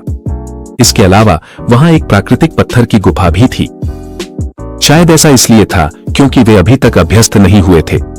मेरे छोटे भाई की नजर अब भी खोई और उलझन में थी, लेकिन मैं उसे दिलासा देने के लिए पास नहीं गया। हर साइबेरियन बाघ को अपना रास्ता खुद तय करना होता है, लेकिन मैं चाहता हूं कि मेरे भाई की जिंदगी अलग हो। अब मुझे 3 शावकों की देखभाल करनी थी। मुझे हर दिन इतनी बड़ी शिकार की गारंटी देनी थी कि सबका पेट भर सके। बाकी 3 शावकों को शिकार करना सिखाने की जिम्मेदारी भी मुझ पर आ गई थी। हमने थोड़ी देर आराम किया और फिर मैं तीनों शावकों के साथ बाहर निकला। हालांकि जैसे ही हम अपनी मां के क्षेत्र की सीमा पर पहुंचे, अचानक जंगल में जोरदार शोर सुनाई दिया। मैंने छोटे शावकों को जल्दी से घास में छुपने के लिए कहा। थोड़ी ही देर बाद वहां एक झुंड आया जो प्रवास कर रहे भूरे भेड़ियों का था। वे 20 से भी अधिक थे, जिनमें बड़े और छोटे दोनों शामिल थे। हालांकि वे बहुत बड़े नहीं थे, लेकिन उनकी संख्या काफी थी। मुझे नहीं पता था कि यह भेड़ियों का झुंड कहां जा रहा है, इसलिए तीनों छोटे शावकों की सुरक्षा के लिए मैंने इंतजार करने का फैसला किया। लेकिन योजनाएं हमेशा वैसी नहीं होती जैसी हम उम्मीद करते हैं। 2 या 3 भूरे भेड़िए अनजाने में उसी ओर बढ़ रहे थे जहां हम छुपे हुए थे। शायद झुंड यहां आराम करने की योजना बना रहा था। शिकारियों के रूप में यह स्वाभाविक है कि वे हर उस जगह की जांच करें जो घात लगाने के लिए छिपने की जगह हो सकती है। मैंने तीनों छोटे शावकों को इशारा किया कि वे कोई भी आवाज न करें। मैंने आसपास का माहौल देखा और जल्दी ही एक आपातकालीन योजना बना ली। अगर झुंड हमें खोज लेता तो मैं छोटे शावकों से कहता कि वे कोई ऊंचा पेड़ ढूंढें और उस पर चढ़ जाएं, ताकि मुझे उनकी चिंता न करनी पड़े। यहाँ तक कि अगर मुझे 10 से अधिक वयस्क ग्रे भेड़ियों का सामना भी करना पड़े तो भी मुझे जरा सा भी डर महसूस नहीं होगा। कुछ भेड़िए कुछ कदम आगे बढ़े और अचानक रुक गए। ऐसा लग रहा था कि उन्होंने कुछ ऐसा सूंघ लिया है जिससे वे डर गए हैं। उनके पैर बेकाबू होकर कांपने लगे। यह देखकर मुझे पता चल गया कि अब हम और छुप नहीं सकते थे। इससे पहले कि भेड़िए चेतावनी देने के लिए हुआकते, क्योंकि उन्होंने मुझे देख लिया था, मैंने तय किया कि मैं ही पहले हमला करूंगा। एक अच्छे साइबेरियन बाघ की तरह मुझे पहल करनी थी। तुरंत ही ग्रे भेड़ियों ने एक के बाद एक हुआंकना शुरू कर दिया और जल्दी से इकट्ठा होकर बचाव के लिए तैयार हो गए। अपनी संख्या का फायदा उठाते हुए लगातार चेतावनी देने लगे। वे मुझे डराना चाहते थे, इसलिए मैंने एक जोरदार और गहरा दहाड़ छोड़ा। सिवाय अल्फा भेड़िए के, जो काफी शांत रहा, बाकी सभी भेड़िए डरने लगे। अल्फा ने मुझे अपने दांत दिखाए। पीछे हटने का कोई इरादा नहीं था। अफसोस कि उसे कभी अंदाजा नहीं था कि मैं एक इंसानी आत्मा वाला साइबेरियन बाघ हूं और मैं नियमों के हिसाब से नहीं खेलता। मैं सीधा झुंड की ओर अल्फा पर हमला करने के लिए झपटा और एक ही पंजे के वार से उसे दूर उड़ा दिया। फिर मैं रुक गया। आखिरकार मैं नहीं चाहता था कि ढेर सारे भेड़िए मुझे घेर लें। यह देखकर भेड़ियों का झुंड वहां रुकने की हिम्मत नहीं कर सका। वे अपनी पूंछ टांगों के बीच दबाकर चारों ओर भाग गए। पेड़ पर इंतजार कर रहे तीनों छोटे भी तने से फिसलकर नीचे आ गए। उनके लिए मैं एक वयस्क बाघ से भी ज्यादा बहादुर था। उनकी आंखों में केवल प्रशंसा ही थी। मैंने भेड़ियों के झुंड के जाने की दिशा में नजरें गड़ाए हुए हल्की सी गुर्राहट निकाली। मुझे नहीं पता क्यों, लेकिन मुझे फिर से खतरे का एहसास हुआ। जब से हम इस इलाके में आए हैं, मैंने देखा है कि हर जगह शिकारियों और शिकारों की असामान्य संख्या है। मैंने अपने माता पिता की नकल करते हुए पहल करने का फैसला किया। मैं इस छोटे से इलाके की गश्त करूंगा ताकि मुझसे भोजन और संसाधनों के लिए प्रतिस्पर्धा करने वालों, यानी उन मध्यम और छोटे आकार के शिकारियों को डरा सकूं। मैं वापस गुफा में गया और ऊर्जा वापस पाने के लिए थोड़ी देर आराम किया।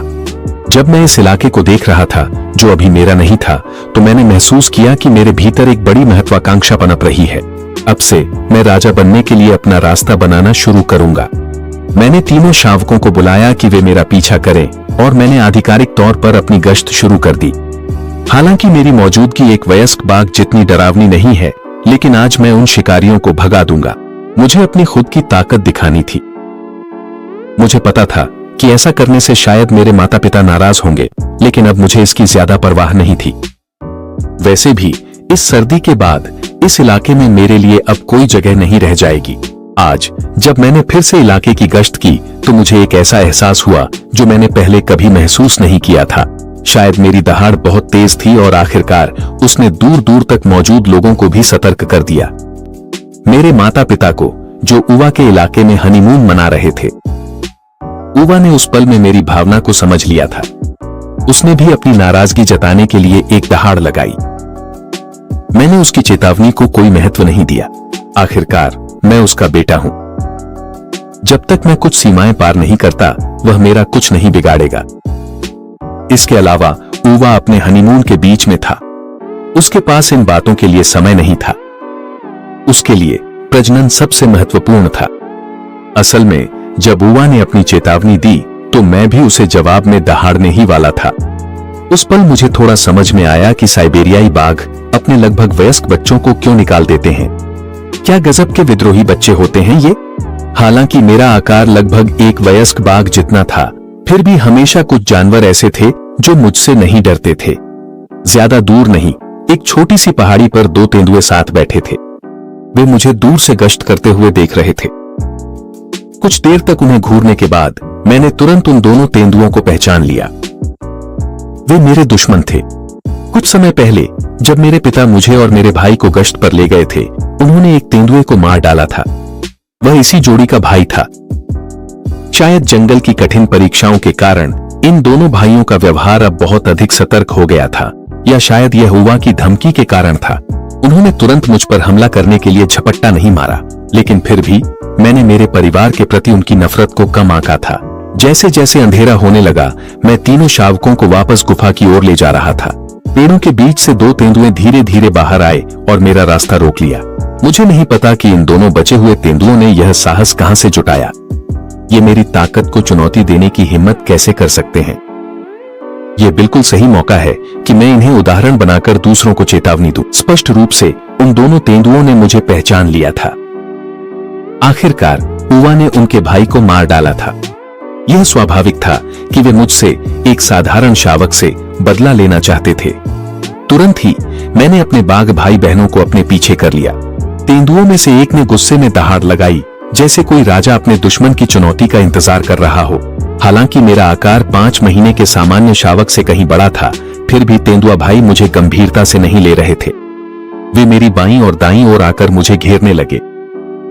युद्ध अब बस शुरू ही होने वाला था। हमारे चारों ओर के जंगल में कई गिद्ध और अन्य मांसाहारी हमें देख रहे थे। मुझे यह लड़ाई जीतनी है और तेंदुआ भाइयों को जबरदस्त ताकत से हराना है। यही मेरे सिंहासन की ओर बढ़ने का पहला कदम होगा। इसलिए तेंदुआ भाइयों की घेराबंदी के सामने मैंने पहला हमला किया। और कई महीनों की जीवित रहने की कोशिशों के बाद तेंदुआ भाई एकदम बेहतरीन तालमेल के साथ काम कर रहे थे। जब मैंने उनमें से एक पर हमला किया तो दूसरा मुझ पर झपट पड़ा, और जब मैं खुद को बचाने के लिए घूमने पर मजबूर होता तो पहला तेंदुआ उसी तरह दूसरी ओर से फिर हमला कर देता। लेकिन इसका मुझ पर कोई असर नहीं होता था। मेरे शरीर की मोटी चर्बी की वजह से भले ही वे मुझे काट भी लें, वे मुझे फाड़ नहीं सकते थे।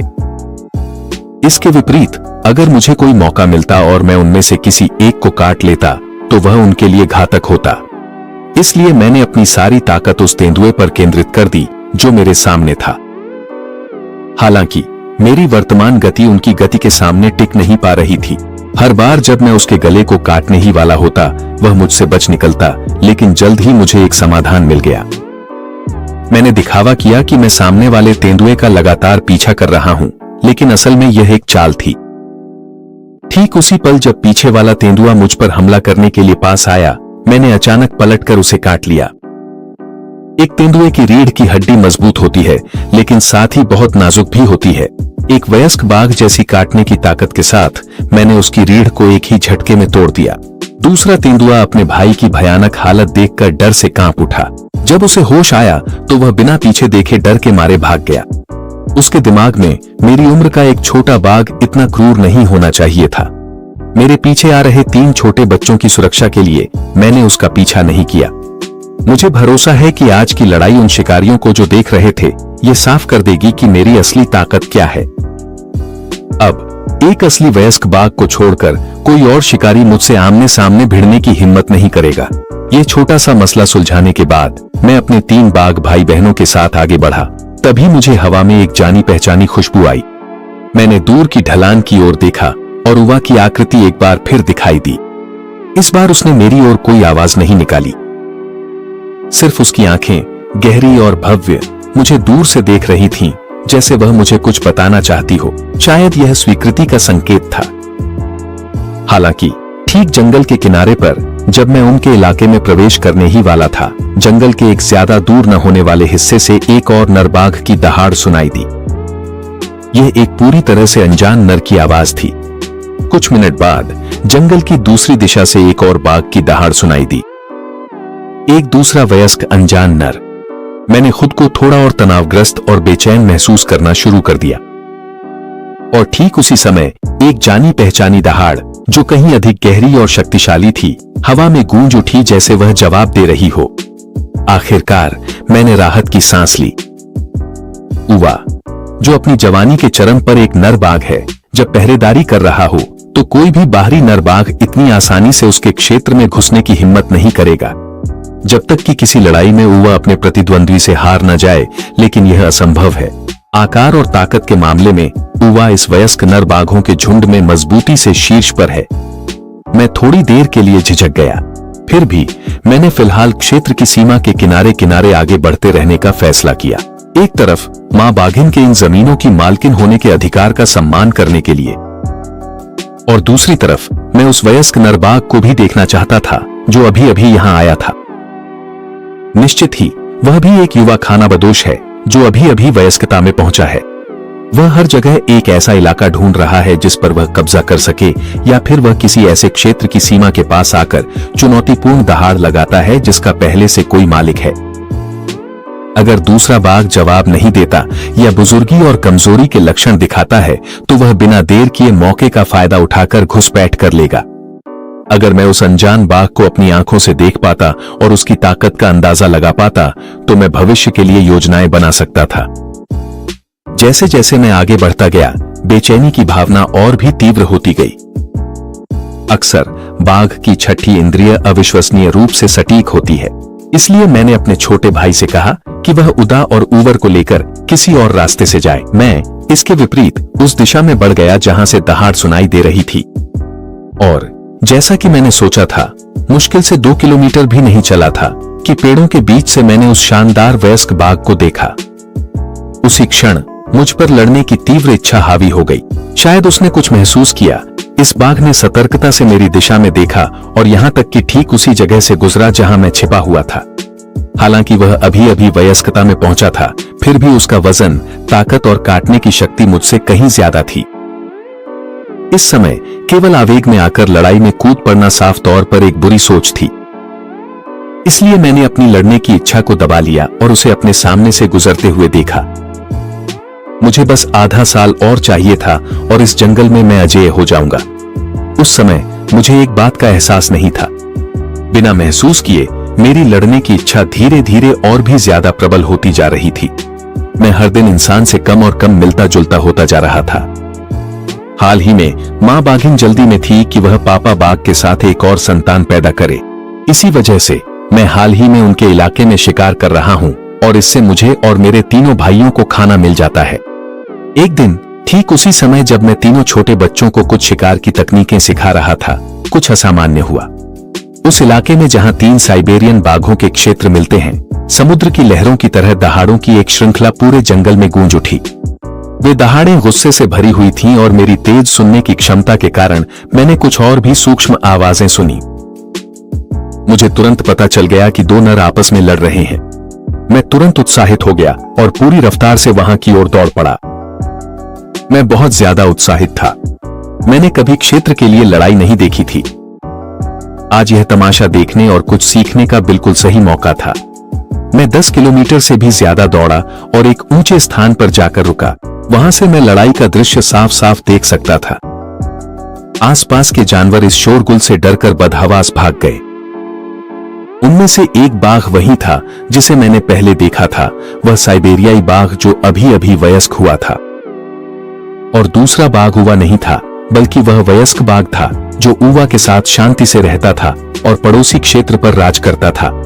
शायद उस घुमंतु ने पहले ही देख लिया था कि उवा क्या कर सकता है और उसकी तुलना में उसने स्थानीय बाघ को चुनौती देने का फैसला किया जो उवा से कमजोर लगता था। दोनों नर बाघ इंसानों की तरह खड़े हो गए और एक दूसरे की ऊपरी शरीर पर पंजे मारने लगे। कुछ ही देर में दोनों खून से लथपथ हो गए थे। इसके बाद जब पंजे यह साबित करने के लिए काफी नहीं रहे कि असली राजा कौन है, तो दोनों खूंखार जानवर एक दूसरे को काटने लगे। मकसद था जितना हो सके उतना निर्दयी होना। दरअसल क्षेत्र के लिए होने वाली लड़ाइयां सबसे क्रूर और जंगली होती हैं। दोनों में से कोई भी हार मानने या हार स्वीकार करने के संकेत नहीं देता। धीरे धीरे रात उतरने लगती है। दोनों नर बाघ अब एक दूसरे को घायल करने के शुरुआती चरण से गुजर चुके हैं। इस समय वे एक दर्दनाक द्वंद्व में हैं, यह देखने के लिए इंतजार कर रहे हैं कि कौन पहले हार मानता है और कमजोरी दिखाता है। जो भी ऐसा करेगा उसके लिए केवल एक घातक वार की प्रतीक्षा है। साथ ही दोनों जानते हैं कि आसपास के जंगल दर्शकों से भरे हुए हैं। दूसरे की दयनीय हार का गवाह बनना उनकी अपनी सत्ता को और भी मजबूत कर देगा। हालांकि दोनों घायल हैं, कोई भी शिकारी पास आने की हिम्मत नहीं करता। इसके विपरीत वे उन्हें सम्मान की नजर से देख रहे हैं। लगभग आधे घंटे बाद क्षेत्र के मालिक ने सबसे पहले शारीरिक थकावट को सहन नहीं कर पाया। उसके अगले पैर की चोट के साथ साथ उसका शरीर थोड़ा डगमगाया, लेकिन उसके प्रतिद्वंद्वी ने इस छोटी सी मौके को भांप लिया और एक छाया की तरह उस पर झपट पड़ा। जो अभी हाल ही में क्षेत्र का मालिक बना था, अब चुनौतीकर्ता के वजन के नीचे दब गया था। इसमें कोई शक नहीं था। हालांकि दोनों साइबेरियाई बाघ थे, वे एक दूसरे वयस्क नर की काटने की ताकत को सहन नहीं कर सकते थे। एक विजेता जन्म ले चुका है। जो क्षेत्र अभी अभी स्थिर हुआ था, वह एक बार फिर इस युवा नर बाघ के हाथों में चला गया। मेरे सामने पराजित यह साइबेरियाई बाघ हारने वालों के साथ क्या होता है, इसकी जीवित मिसाल है। इसी वजह से मैंने हमेशा खुद को कम आंका है, ताकत इकट्ठा की है और इंतजार करूंगा जब तक मैं काफी प्रभावशाली न हो जाऊं। और फिर मैं अपना खुद का रास्ता शुरू करूंगा राजा बनने के लिए।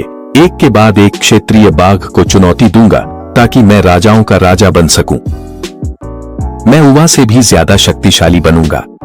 मैं एक और भी विशाल जंगल पर राज करूंगा और इंसानों की तरह साइबेरियाई बाघों का राजा बन जाऊंगा। मैं उन्हें एक एक करके अपने अधीन कर लूंगा और फिर उन्हें उनके अपने क्षेत्र सौंप दूंगा ताकि वे मेरे आदेशों का पालन करें। जैसे जैसे मेरे 3 शावक बड़े हो रहे हैं, उनका भूख भी काफी बढ़ रही है। शिकार करने का दबाव मुझ पर लगातार बढ़ता जा रहा है। मुझे जल्द से जल्द अपना खुद का इलाका हासिल करना होगा। सिर्फ तभी मैं हम चारों की जरूरतें पूरी कर पाऊंगा। जब से मैंने अपनी मां का इलाका छोड़ा है, मैं बेहद सतर्क रहा हूं, क्योंकि इस इलाके में उवा के अलावा 2 और अनजान नर भी हैं। अगर मेरी उनसे मुलाकात हो गई तो नतीजा बहुत बुरा हो सकता है। और जैसा अक्सर होता है, वही होता है जिसका सबसे ज्यादा डर होता है। मैंने जैसे ही आराम करने के लिए एक अस्थायी जगह ढूंढी थी, तभी मेरी पीठ के पीछे जंगल से एक वयस्क नर बाघ के कदमों की आवाज सुनाई दी। मुझे नहीं पता कि क्या यह वयस्क नर वही है जिसे उवा ने एक आंख से अंधा कर दिया था। मुझे हमेशा लगता रहा है कि उस एक आंख वाले बाघ की कुछ और ही मंशा है। मैं तुरंत आवाज की दिशा में देखने के लिए एक ऊंची जगह पर कूद गया। वाकई वह वही एक आंख वाला बाघ था, लेकिन उसका व्यवहार कुछ अजीब सा था। उसके मुंह में एक नर बाघ का सिर था जो अभी तक सड़ना शुरू नहीं हुआ था, और वह जिस दिशा में बढ़ रहा था वह ठीक उवा के इलाके और नए मालिक के इलाके की सीमा की ओर थी। मुझे बेचैनी महसूस हुई, यहाँ तक कि थोड़ी चिंता भी हुई। मुझे डर था कि जो मैंने पहले सोचा था वह धीरे धीरे सच होता जा रहा है। अगर इस नर बाघ का सिर उवा के इलाके में दिखाई देता है तो इसके परिणाम अकल्पनीय होंगे। उसी समय मेरे दिमाग में एक भयानक विचार आया। अगर यह एक आंख वाला बाघ जानबूझकर ऐसा कर रहा है ताकि युवा और युवा नर बाघ के बीच टकराव हो जाए तो? भले ही युवा पड़ोसी बाघ अपनी जवानी के कारण युवा को हरा न सके, वह उसे कुछ चोटें तो पहुंचा ही सकता है। और फिर एक आंख वाला बाघ इस मौके का फायदा उठाकर उस पर अचानक हमला कर सकता है। इस निष्कर्ष ने मेरी रीढ़ में सिहरन दौड़ा दी। अपने पिछले जीवन में मैंने कई जानवरों के डॉक्यूमेंट्री देखे थे। मुझे यकीन नहीं हो रहा कि एक साइबेरियन बाघ इतनी चालाकी से योजना बना सकता है कि बाघ आपस में ही एक दूसरे को मार डालें। अपनी शंकाओं की पुष्टि करने के लिए मैंने एक आंख वाले बाघ का चुपचाप और दूर से पीछा किया। मैंने अपनी आंखों से देखा कि वह एक आंख वाला बाघ युवा के इलाके में घुसा और फिर लगभग 10 मिनट बाद वहां से बाहर निकल आया। उस नर बाघ का सिर अब वहां नहीं है। अब बहुत संभव है कि वह सिर युवा के इलाके के किसी जंगल में हो। यह आसानी से कल्पना की जा सकती है कि जैसे ही युवा अपनी गश्त के दौरान उसे देखेगा, दोनों पड़ोसी इलाकों के बाघों के बीच टकराव अनिवार्य रूप से भड़क उठेगा। लेकिन मैं युवा को सीधे यह नहीं बता सकता कि यह सब अंधे बाघ का काम है।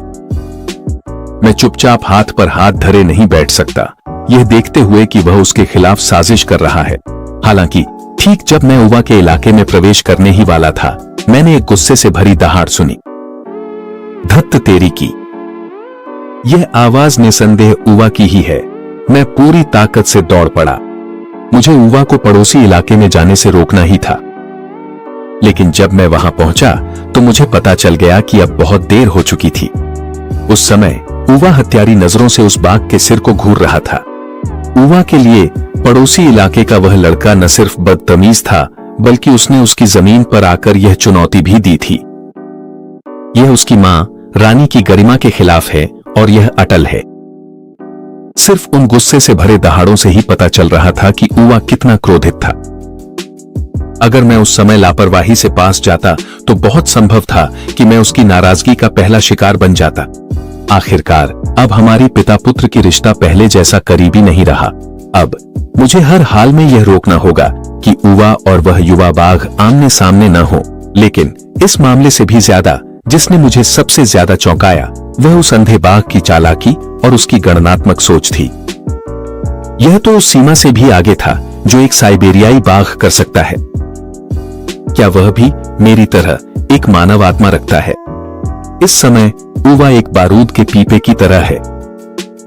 अंधा बाघ उस बारूद की बत्ती है और वह युवा बाघ जो पड़ोसी इलाके का है, वह ज्वाला है। दुश्मनी भरी नजरों के साथ युवा अपने इलाके की सीमा की ओर बढ़ने लगा। गुस्सा पूरी तरह से उस पर हावी हो चुका था। इसी दौरान युवा बाघ अपने ही जंगल में गश्त कर रहा था। हर जगह वह पेड़ों पर पेशाब छिड़ककर अपना इलाका चिन्हित करता और अपनी गंध छोड़ता ताकि घुसपैठियों को डरा सके। लेकिन ठीक अगले ही पल उसके इलाके के भीतर एक डरावना दहाड़ गूंज उठा। इस जगह के नए मालिक ने तुरंत ही अपनी उत्तेजना को एक तरफ रख दिया। एक नर बाघ उससे झगड़ा करने आया था और ऊपर से उसे दहाड़ के साथ बेहिचक चुनौती भी दे रहा था। उसके लिए जिसने अभी अभी एक और बाघ को हराया था, यह कैसे सहन किया जा सकता था? युवा को दुश्मन के इलाके की ओर लगातार करीब आते देख मुझे भयानक बेचैनी महसूस हुई। मैं अब और इंतजार नहीं कर सकता था। जब मेरे पिता उस युवा बाघ के इलाके में घुसे तो मुझे बाकी किसी बात की परवाह नहीं रही। जंगल के एक किनारे से मैंने अपनी मां की आवाज की नकल करते हुए एक दहाड़ लगाई। ऐसा लगता है कि मेरे पिता ने दूर से उसे सुना और जवाब में भी एक दहाड़ लगाई। यह देखकर कि वह रुक गया, मुझे बहुत राहत मिली। नाजुक पलों में बाघिन की पुकार से बढ़कर कोई चीज अनुशासन नहीं ला सकती। लेकिन जब मेरे पिता, जो अभी भी उलझन में थे, ने देखा कि वह मैं हूं, तो उनका मूड जो शांत हो गया था फिर से भड़क उठा। लेकिन मुझे यह उम्मीद नहीं थी कि जब मैं जल्दी जल्दी उनके पास दौड़कर गया और जैसे ही मैं उन्हें समझाने की तैयारी कर रहा था कि क्या हुआ था, तभी मेरे पिता ने मुझे अचानक एक थप्पड़ मार दिया जिससे मैं सन्न रह गया। इसके तुरंत बाद उन्होंने मुझे चेतावनी देने के लिए एक दहाड़ लगाई। मेरे पिता बहुत गुस्से में थे। मुझे लगता है कि ऐसा इसलिए था क्योंकि मैंने अपनी मां की आवाज की नकल करके उन्हें धोखा दिया था। मैं पास गया और मैंने भी एक दहाड़ लगाई, यह कोशिश करते हुए कि उन्हें आगे के खतरे के बारे में चेतावनी दूं। लेकिन जैसे ही मैंने यह कहा, जंगल के दूसरी ओर से वह युवा बाघ प्रकट हुआ। तनाव के कारण माहौल तुरंत जमसा गया। हालांकि पापा बाघ और मैं कुछ दूरी पर थे, यह एक पारिवारिक मामला था। जब युवा बाघ पास आया तो पापा बाघ ने मुझे बचाने के लिए बिना एक पल गंवाए मुझे अपने पीछे कर लिया। दोनों बाघ एक दूसरे को घूरते रहे। उनकी नीली आंखों में एक खतरनाक चमक लगातार तेज होती जा रही थी। मैंने अपने चारों ओर देखा, जंगल का निरीक्षण किया। मेरी प्रवृत्ति कह रही थी कि वह रहस्यमय एक आंख वाला बाघ कहीं किसी कोने में छिपकर देख रहा है। कुछ सेकंड बाद दोनों आकृतियां जैसे आपस में सहमति बना चुकी हों, दौड़ पड़ी। पापा बाघ एक अनुभवी की तरह ठीक उसी पल जब युवा बाघ झूला, अपनी विशाल पंजे से दूरी का सही अंदाजा लगाकर उसे थप्पड़ मार दिया। युवा बाघ को यह वार पूरी तरह से लगा। उसी समय उसकी आंखों में डर और बेचैनी की एक झलक दिखाई दी। उसने अपना सिर झटका जो घूम रहा था, खुद को संभाला और नवीनीकृत लड़ाई के जज्बे के साथ फिर से उसे चुनौती भरी नजरों से देखने लगा। ऐसा लग रहा था कि नतीजा पहली बार जैसा ही होगा। पापा बाघ ने अपनी जबरदस्त बढ़त के साथ उसे फिर से एक और थप्पड़ जड़ दिया। पापा बाघ की युवा बाघ के प्रति उपेक्षा ने उसे जबरदस्त अपमान का एहसास कराया। उसके दोनों हमले दूसरे की एक लापरवाह थप्पड़ से ही रोक दिए गए थे। इसके अलावा उसके चेहरे में आग सी जलन हो रही थी। युवा बाघ अब और सहन नहीं कर सका। वह लगातार खतरनाक और गुस्से से भरी दहाड़े निकालता रहा, जबकि वह इधर उधर टहल रहा था, ज्यादा दूर नहीं। ऐसा लग रहा था कि वह हमला करने के लिए सबसे अच्छा कोण और समय तलाश रहा है। और तभी मैंने एक आंख वाले बाघ की परछाई देखी। 2 किलोमीटर दूर एक चट्टान पर बैठा वह चुपचाप सब कुछ देख रहा था जो हो रहा था। पापा टाइगर और युवा बाघ के बीच मुकाबला देखकर मैं उन्हें रोकना चाहता था, लेकिन मुझे डर था कि कहीं हालात और न बिगड़ जाएं। पापा टाइगर का भी खुद को रोकने का कोई इरादा नहीं था। वह पहले हमला करने का मौका तलाशने लगा। उसका युद्ध का अनुभव बहुत विशाल था, एक नौसिखिए युवा बाघ की तुलना में कहीं ज्यादा। पापा टाइगर ने मौका देखकर खुद को आगे बढ़ाया और युवा बाघ पर झपट पड़ा।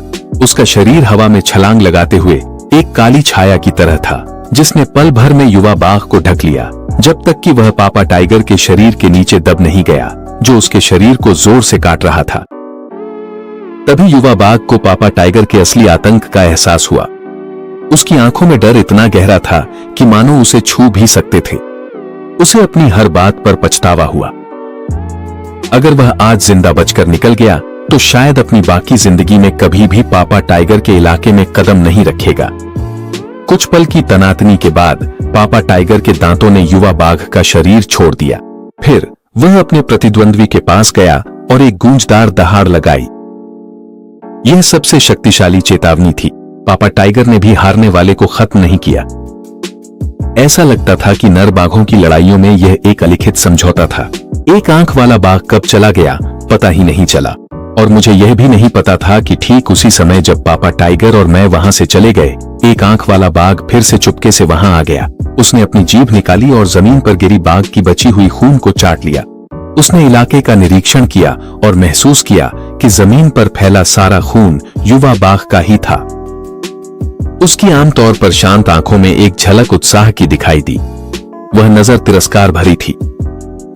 उसने जंगल की जमीन पर पापा टाइगर द्वारा छोड़े गए कुछ बालों को सूंघा। उसकी एकमात्र आंख की नजर और भी ठंडी हो गई। पलक झपकते ही 3 महीने बीत गए। इस दौरान वह युवा बाघ कभी कभी इलाके की सीमा पर आता, जल्दी से अपनी पेशाब से निशान लगाता और फिर भाग जाता। लेकिन उस दिन जब मैं शिकार कर रहा था, मुझे जंगल में कुछ गड़बड़ सी महसूस हुई। पक्का करने के लिए मैंने जानबूझकर उन पेशाब के निशानों को भी ढूंढा जो उस युवा बाघ ने पहले छोड़े थे। कुछ तो ठीक नहीं है।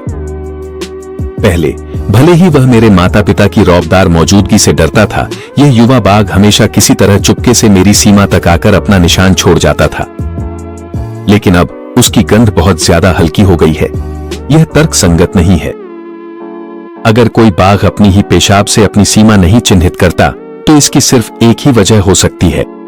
जो विचार अचानक मेरे दिमाग में आया उसने मुझे बुरी तरह डरा दिया, खासकर जब मुझे उस एक आंख वाले बाघ की हरकतें याद आईं।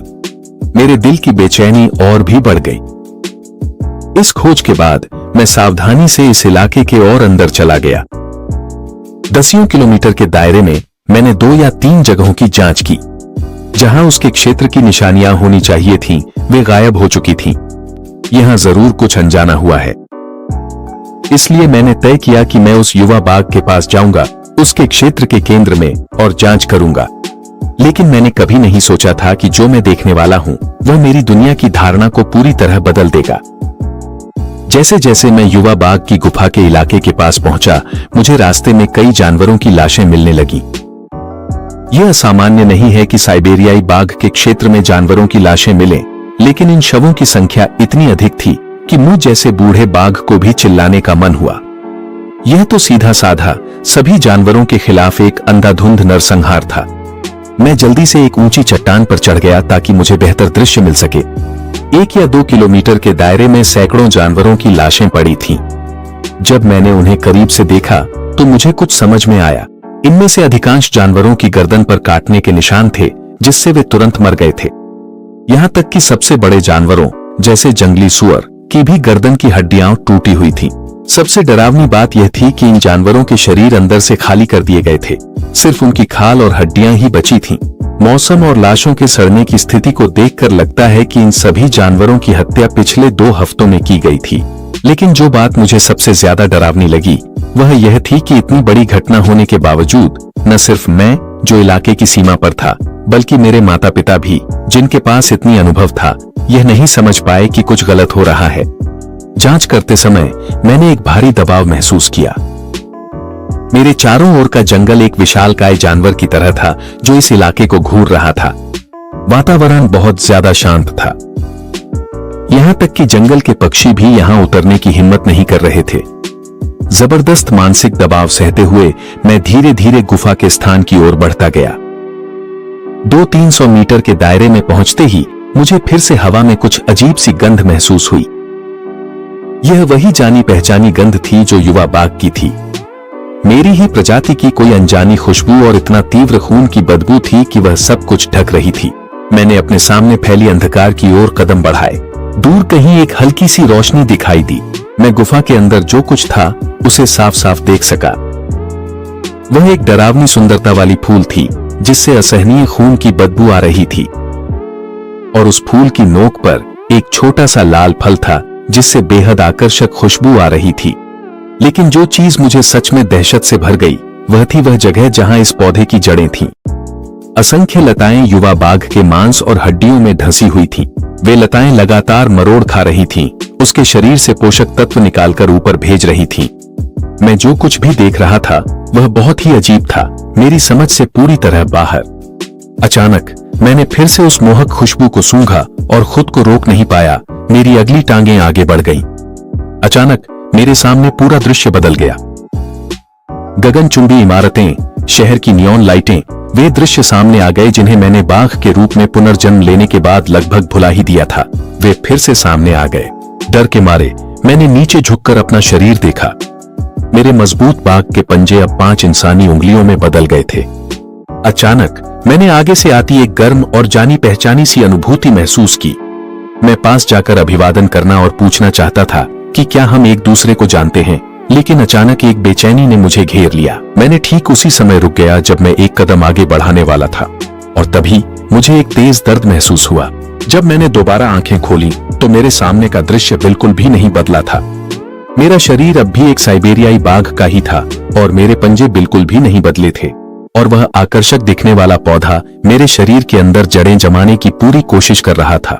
वह पहले ही मेरी पंजे की त्वचा और फर को चीरकर मेरे खून तक पहुंच चुका था। मैंने गुफा के सामने वाले एक कोने की ओर देखा। जो युवक पहले दर्द से धीरे धीरे कराह रहा था, अब वह एक लाश बन चुका था। उसकी हालत दयनीय थी, बिल्कुल वैसे ही जैसे गुफा के बाहर के जानवरों की थी। जब मुझे होश आया तो मैंने स्वाभाविक रूप से अपनी बाघ की पंजे से उस पौधे की डंडी को उखाड़ने की कोशिश की। मुझे उम्मीद नहीं थी कि अपनी पूरी ताकत लगाने के बावजूद मैं उसे तोड़ नहीं पाऊंगा, इसलिए मैंने अपनी दांतों से उस डंडी को काट लिया। अपनी जबड़े की पूरी ताकत लगाकर मैंने मजबूती से दबाया। उल्टी जैसा महसूस होते हुए भी सहन किया। जैसे ही मैंने उस पौधे को चबाया, अचानक मेरे शरीर में गर्मी की एक लहर सी उठी। मुझे सोचने का समय ही नहीं मिला। मैं बस इस अजीब और डरावनी जगह से भाग जाना चाहता था। चूंकि उसकी एक जड़ मेरे पंजे में धंसी हुई थी, मैं उसे चाहे जितना भी झटकूं, हटा नहीं पा रहा था। आखिरकार मैंने अपनी पूरी ताकत से एक जोरदार झटका दिया।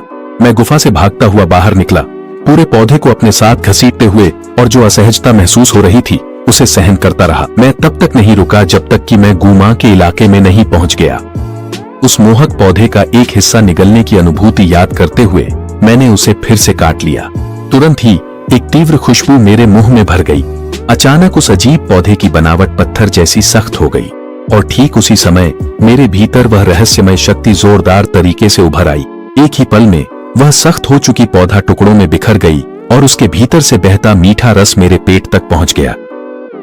मेरे भीतर की रहस्यमय ऊर्जा तुरंत ही उथल पुथल मचाने लगी। वह पूरे शरीर में दौड़ने लगी, सामान्य से 10 गुना अधिक सक्रिय होकर।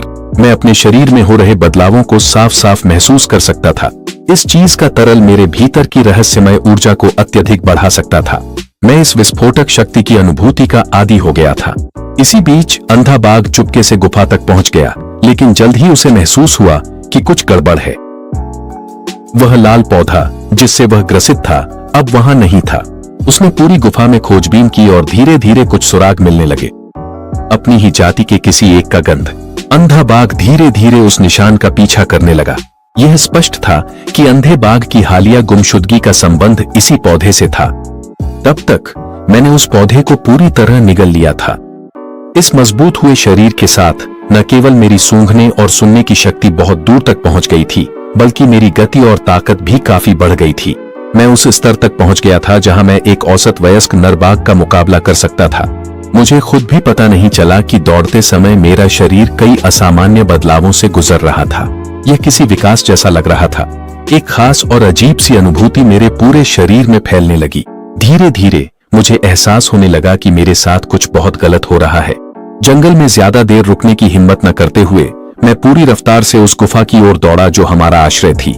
मैं तेजी से भागा, लेकिन खून में एक नशे जैसी अनुभूति और भी तीव्र होती जा रही थी। कुछ ही किलोमीटर का सफर कभी खत्म न होने वाला लग रहा था। उसी समय वह एक आंख वाला बाघ जो मेरा पीछा कर रहा था, उसने यह दृश्य देखा, लेकिन वह जरा भी हैरान नहीं दिखा। ऐसा लग रहा था जैसे उसने भी ऐसी कोई रूपांतरण की प्रक्रिया अनुभव की हो। वह कुछ किलोमीटर तक मेरा पीछा करता रहा। उस एक आंख वाले की अभिव्यक्ति कुछ जटिल थी। उसी समय उसने मेरी पहचान की पुष्टि कर दी। वह जंगल में कुछ पल सोचने के लिए रुका और आखिरकार मेरा पीछा छोड़ने का फैसला किया, जबकि वही था जिसने अपनी जान जोखिम में डालकर वह पौधा हासिल किया था।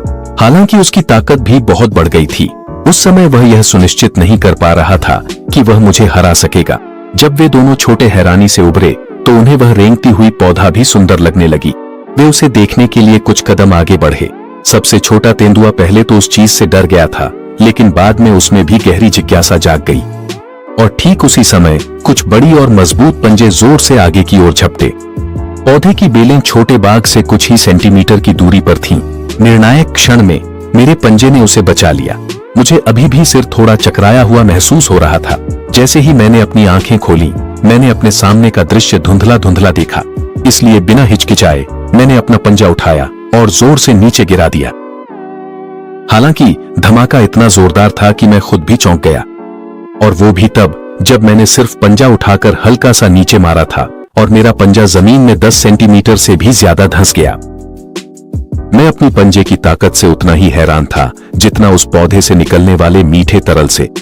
ऐसा लगता है कि यह तरल ताकत बढ़ाने के लिए बेहद अच्छा है। जिस पल मैंने इस पौधे को देखा, मुझे समझ आ गया कि यह कोई साधारण दुनिया नहीं है। शायद भविष्य में और भी असाधारण चीजें होंगी। मुझे और मजबूत बनने के लिए हर मौके का फायदा उठाना होगा, और यह पौधा मेरा मौका हो सकता है। मैंने उस पौधे को देखा जो कीचड़ में पूरी तरह से दब गया था। मैंने अपने पंजों से उसे कीचड़ से उठाया और तीनों शावकों से दूर हटने को कहा। मैं वहां गया जहां हमने दूसरे जानवरों की हड्डियां फेंकी थीं, और मुझे एक जंगली सुअर की टांग मिली। मैंने पौधे को हड्डी पर रखा, लेकिन कुछ नहीं हुआ। पौधा अब भी मरा हुआ होने का नाटक कर रहा था, सूखा दिखने की कोशिश कर रहा था। मैं महसूस कर सकता था कि इस चीज में अब भी जीवन शक्ति है। इसका वर्तमान हाल तो बस एक नाटक था। कुछ कहे बिना मैं थोड़ा और पास गया और फिर अपने हाल ही में मजबूत हुए दांतों को हल्के से दिखाया। यह पूरी तरह से एक धमकी थी। मेरे वर्तमान आकार और अत्यधिक बढ़ी हुई ताकत के साथ अगर मैं सच में इस पौधे को पहले की तरह चबाने लगूं, तो मुझे डर है कि मेरे दांत इसे टुकड़ों में फाड़ देंगे और मैं इसे निगल जाऊंगा। ठीक उसके बाद एक हल्की सी चटक की आवाज सुनाई दी। पौधा तुरंत नरम हो गया और उसकी बनावट बदल गई। मेरी धमकी के चलते उसकी सारी जड़ें तेजी से जंगली सूअर की टांग की हड्डी में धंस गईं। मैंने उसके हालात को ध्यान से देखा। उसकी बेलें सख्त हड्डी को हैरान कर देने वाली आसानी से भेद रही थीं। अंदर तक जाकर वे पोषक तत्व सोख रही थीं जिनकी उसे जरूरत थी। पिछला दृश्य याद आते ही मैं अनायास ही सतर्क हो गया। कौन जानता है यह चीज और क्या क्या कर सकती है। इसके अलावा क्या इसके पास और भी कोई चालें होंगी? अगर ऐसी कोई चीज इस जंगल में आ जाए तो यहाँ रहने वाले सभी जानवरों के लिए यह पूरी तरह से तबाही बन जाएगी। तीनों छोटे बच्चों को समझ नहीं आ रहा था कि अभी कुछ देर पहले उनका भाई जमीन पर क्यों पड़ा था। उसके शरीर से अजीब अजीब आवाजें आ रही थीं और उसके मुंह से भी कुछ अजीब चीजें निकल रही थीं। और फिर अचानक वह जाग गया और उसने वे बेहद अजीब हरकतें की। वे तीनों दौड़कर अपने भाई के चारों ओर आ गए और उस अजीब दृश्य को देखने लगे। मैंने उन तीनों जिज्ञासु बच्चों को अलग किया और पौधे में हो रहे बदलावों को देखने लगा। ऊपर जो लाल फल पहले था वह अब लगभग गायब हो चुका था।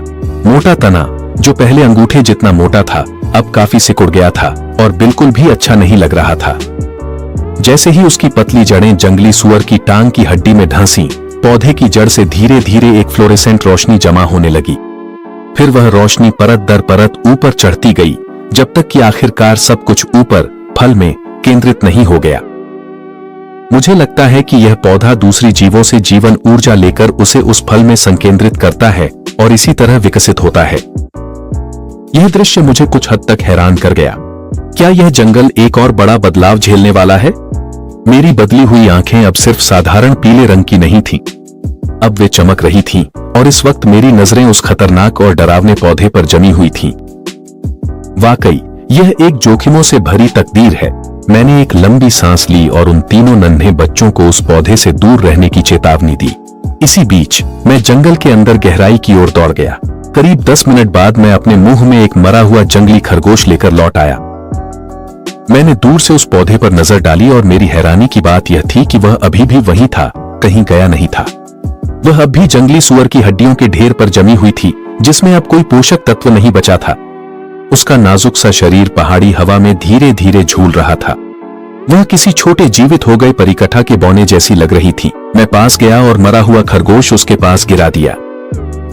इससे पहले कि मैं अगला कदम उठा पाता, पौधे ने खुद ब खुद अपनी जड़ें उसकी ओर फैला दी। सिर्फ 7 या 8 मिनट में लगभग 3 या 4 किलो का एक खरगोश पूरी तरह से अपनी जीवन ऊर्जा से खाली हो गया। ऐसा लगता है ये जिंदगी पहले की जिंदगी से बहुत अलग नहीं थी। पौधा एक पल के लिए कांपा और फिर उसका शरीर हल्के से झूलने लगा। उसने मेरे सामने चापलूसी भरे अंदाज में प्रणाम किया और फिर अपनी एक जड़ फैलाकर उसे मेरे सामने एक क्षैतिज रूप में रख दिया। तुरंत ही जड़ के सिरे से एक आंख के आकार की हरे नीले रंग की तरल बूंद निकल आई। वह बूंद हवा में ही लटकी रही। उसी पल मुझे समझ आ गया, वह हरे नीले रंग की तरल बूंद शायद उस खरगोश की पूरी सार तत्व थी। लेकिन इस बार मैंने उसे चाटने के लिए अपनी जीभ नहीं निकाली। मैंने अपने पीछे खड़े तीनों नन्हे बच्चों की ओर देखा और शियाओदी को बुलाने के लिए एक आवाज निकाली। अपने भाई के आदेश का पालन करते हुए शियाओदी ने अपनी जीभ बाहर निकाली। पौधे की जड़ से हरे नीले रंग की बूंद गिरी और एक तीव्र ताजगी भरी खुशबू तुरंत शियाओदी के मुंह में भर गई। फिर वह बूंद उसके शरीर के अंदर गायब हो गई। वह उसकी रक्त में घुल गई और उसके शरीर के अन्य हिस्सों में बहने लगी। हालांकि कुछ ही कदम चलने के बाद शियाओदी का शरीर लड़खड़ाने लगा। वह अभी तक मेरे पास भी नहीं पहुंचा था कि धड़म वह जमीन पर गिर पड़ा। मैं चिंतित होकर उसे देखने के लिए पास गया। उसकी सांसें काफी स्थिर थीं। वह बस एक पल के लिए बेहोश हो गया था। मैंने राहत की सांस ली और उसकी देखभाल के लिए उसके पास ही बैठ गया। वहीं दूसरी ओर पौधा भी वह हरे नीले रंग की बूंद छोड़ने के बाद थोड़ा मुरझा गया था। ऐसा लगता है उसे बनाना भी उसके लिए काफी बोझिल था। इस बार मैं समझ गया, निश्चित रूप से एक बूंद उसका सीमा नहीं थी। उसका इतना कमजोर दिखना आंशिक रूप से मेरे लिए एक अभिनय था। मैं खुद को हैरान होने से नहीं रोक सका। यह चीज साधारण पौधे जैसी नहीं लग रही थी, बल्कि ऐसा लग रहा था जैसे उसमें चेतना आ गई हो। यहां तक कि उसे कुछ चालाकियां भी आती थीं, जैसे खुद को कमजोर दिखाना और छुपाना। यह तो बिल्कुल उसी कहावत जैसी थी, जो ज्यादा फायदा दे उसी के करीब रहना। अगर वह अंधा बाघ यह देखता तो शायद गुस्से से मर ही जाता। आखिर क्यों उसे इतने सारे पोषक तत्व देने के बाद भी इस चीज की जीवनदायिनी तरल की बस कुछ ही बूंदें मिली, और ऊपर से उसे इसकी भीख के लिए भी गिड़गिड़ाना पड़ा।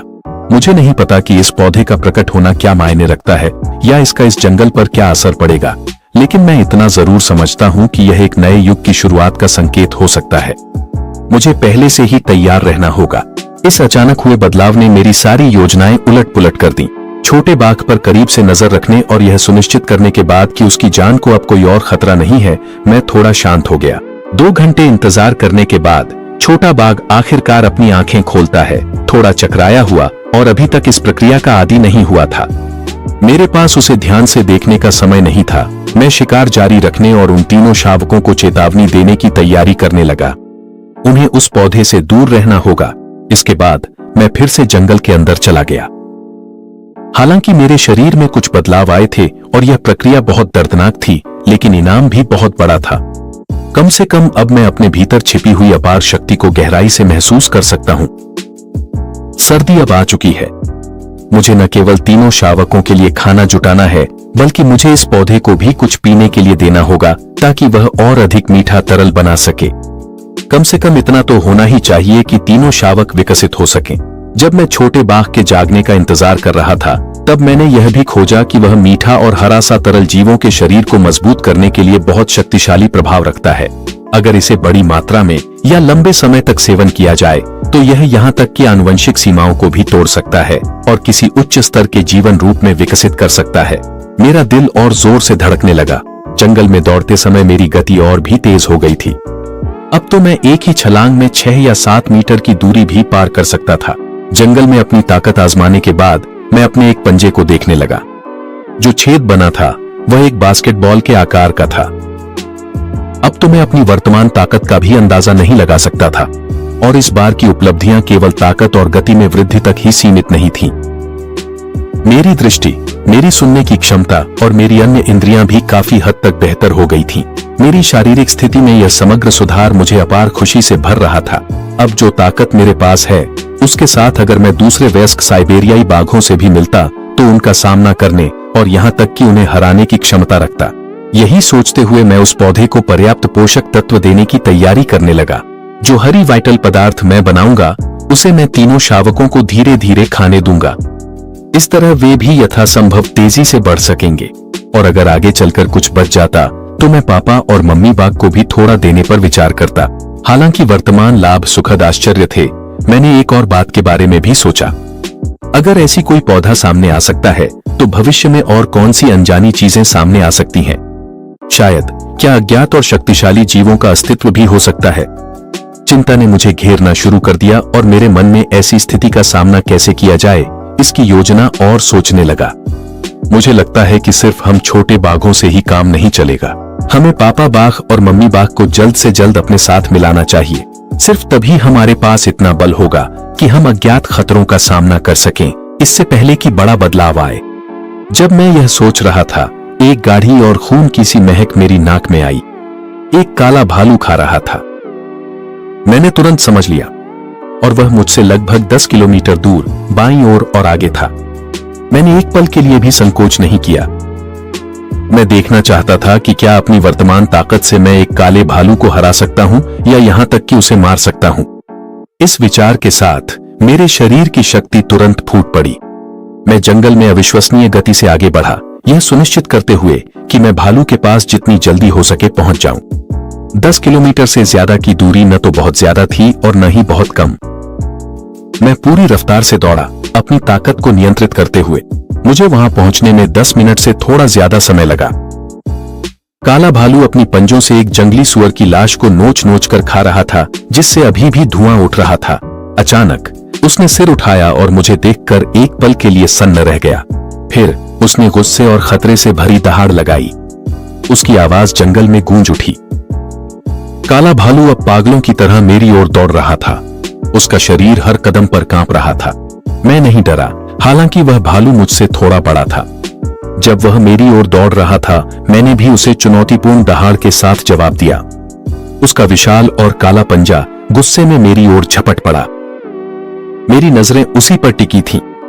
मैंने उसकी पंजे की चाल को पूरी तरह साफ देखा और उसके हमले का पहले ही अंदाजा लगा लिया। मैंने अपना सिर थोड़ा झुकाया और अपनी बाईं पंजे से पूरी ताकत के साथ हमला किया, सीधा भालू के मोटे पेट को निशाना बनाते हुए। मैंने अपने शरीर की गति का फायदा उठाया और घूमकर उसके पेट पर एक जोरदार पंजा मारा। मेरे पंजों ने उसके पेट में गहरी चोट कर दी, जिससे सफेद चर्बी बाहर दिखने लगी।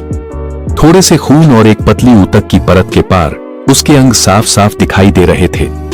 भालू ने दर्द से एक कराह निकाली और उसी समय उसकी आंखों में जो गुस्सा था वह डर में बदल गया। हालांकि उसमें अभी भी लड़ने की इच्छा पूरी तरह खत्म नहीं हुई थी, लेकिन उसके सामने खड़ा यह बाघ बहुत ही घातक था। मैंने एक ही वार में उसकी सारी रक्षा तोड़ दी थी। भालू डर गया था। उसे पता था कि अगर वह रुका तो मर जाएगा। भयानक दर्द सहते हुए वह मुड़ा और दूर एक गुफा की ओर भागने लगा। बिल्कुल, मैं उसे भागने नहीं देने वाला था। मैंने रफ्तार बढ़ाई और बिना किसी मेहनत के भागते हुए भालू को पकड़ लिया। बिना कोई अतिरिक्त हरकत किए मैं कूदकर भालू की पीठ पर जा गिरा।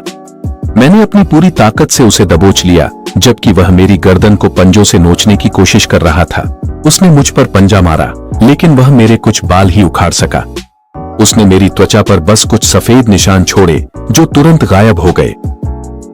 मुझे उम्मीद नहीं थी कि मेरी त्वचा इतनी मजबूत होगी। मेरी सारी चिंता गायब हो गई। अब मैं सचमुच खुद पर पूरी तरह से भरोसा कर रहा था। मैंने बिल्कुल भी हिचकिचाहट नहीं की। मैंने सही मौका देखकर उसके गले में अपने दांत गड़ा दिए। भालू की गर्दन इतनी मोटी थी कि मैं एक ही काट में उसे पार नहीं कर सका, लेकिन एक बार जब मैंने उसे जकड़ लिया तो अपनी पूरी ताकत से दबाया। आखिरकार मैंने एक ही काट में उसकी गर्दन का आधा हिस्सा उखाड़ दिया। वह तुरंत मर गया। मैंने अपने थूथन के चारों ओर लगी खून को चाट लिया। मैं अपने सामने पड़े काले भालू की लाश को देखता हूं और एक लंबी सांस लिए बिना नहीं रह पाता। अब जो ताकत मेरे पास है, उसके साथ काले भालू को मारना कोई बड़ी बात नहीं रही। असल में यह तो बहुत ही आसान था। यह सब उस पौधे के फायदों की वजह से है। यह सोचकर मैं भालू के शरीर को काटता हूं और उसे घसीटना शुरू करता हूं। मैं एक पल के लिए पीछे मुड़कर देखता हूं। मैं उस जंगली सुअर को भी बर्बाद नहीं करूंगा जिसे काले भालू ने शिकार किया था। यह बिल्कुल सही है। मैं यह सारा खाना अपने साथ ले जाऊंगा। इसमें से एक हिस्सा 3 छोटे बच्चों को खिलाने के लिए होगा और बाकी पौधे के लिए पोषक तत्व के रूप में काम आएगा, ताकि वह हरी जीवनदायिनी तरल को और शुद्ध कर सके। इतनी आसान लड़ाई ने मेरे अद्भुत शक्ति वृद्धि को साबित कर दिया है और उसकी परीक्षा भी ली है। अगर मैं चाहूं तो अब मेरे पास इतना बल है कि मैं एक वयस्क नर बाघ को चुनौती दे सकता हूं और उसके इलाके पर कब्जा कर सकता हूं। अब मैं आसपास के इलाके का एक चक्कर लगाने की योजना बना रहा हूं। अगर उस इलाके में, जिस पर पहले आवारा का राज था, अब अंधे बाघ का कोई नामो निशान नहीं बचा है, तो मैं इस पर विचार करूंगा। मैं यह सोचूंगा कि क्या मुझे उस इलाके को अपने क्षेत्र में मिला लेना चाहिए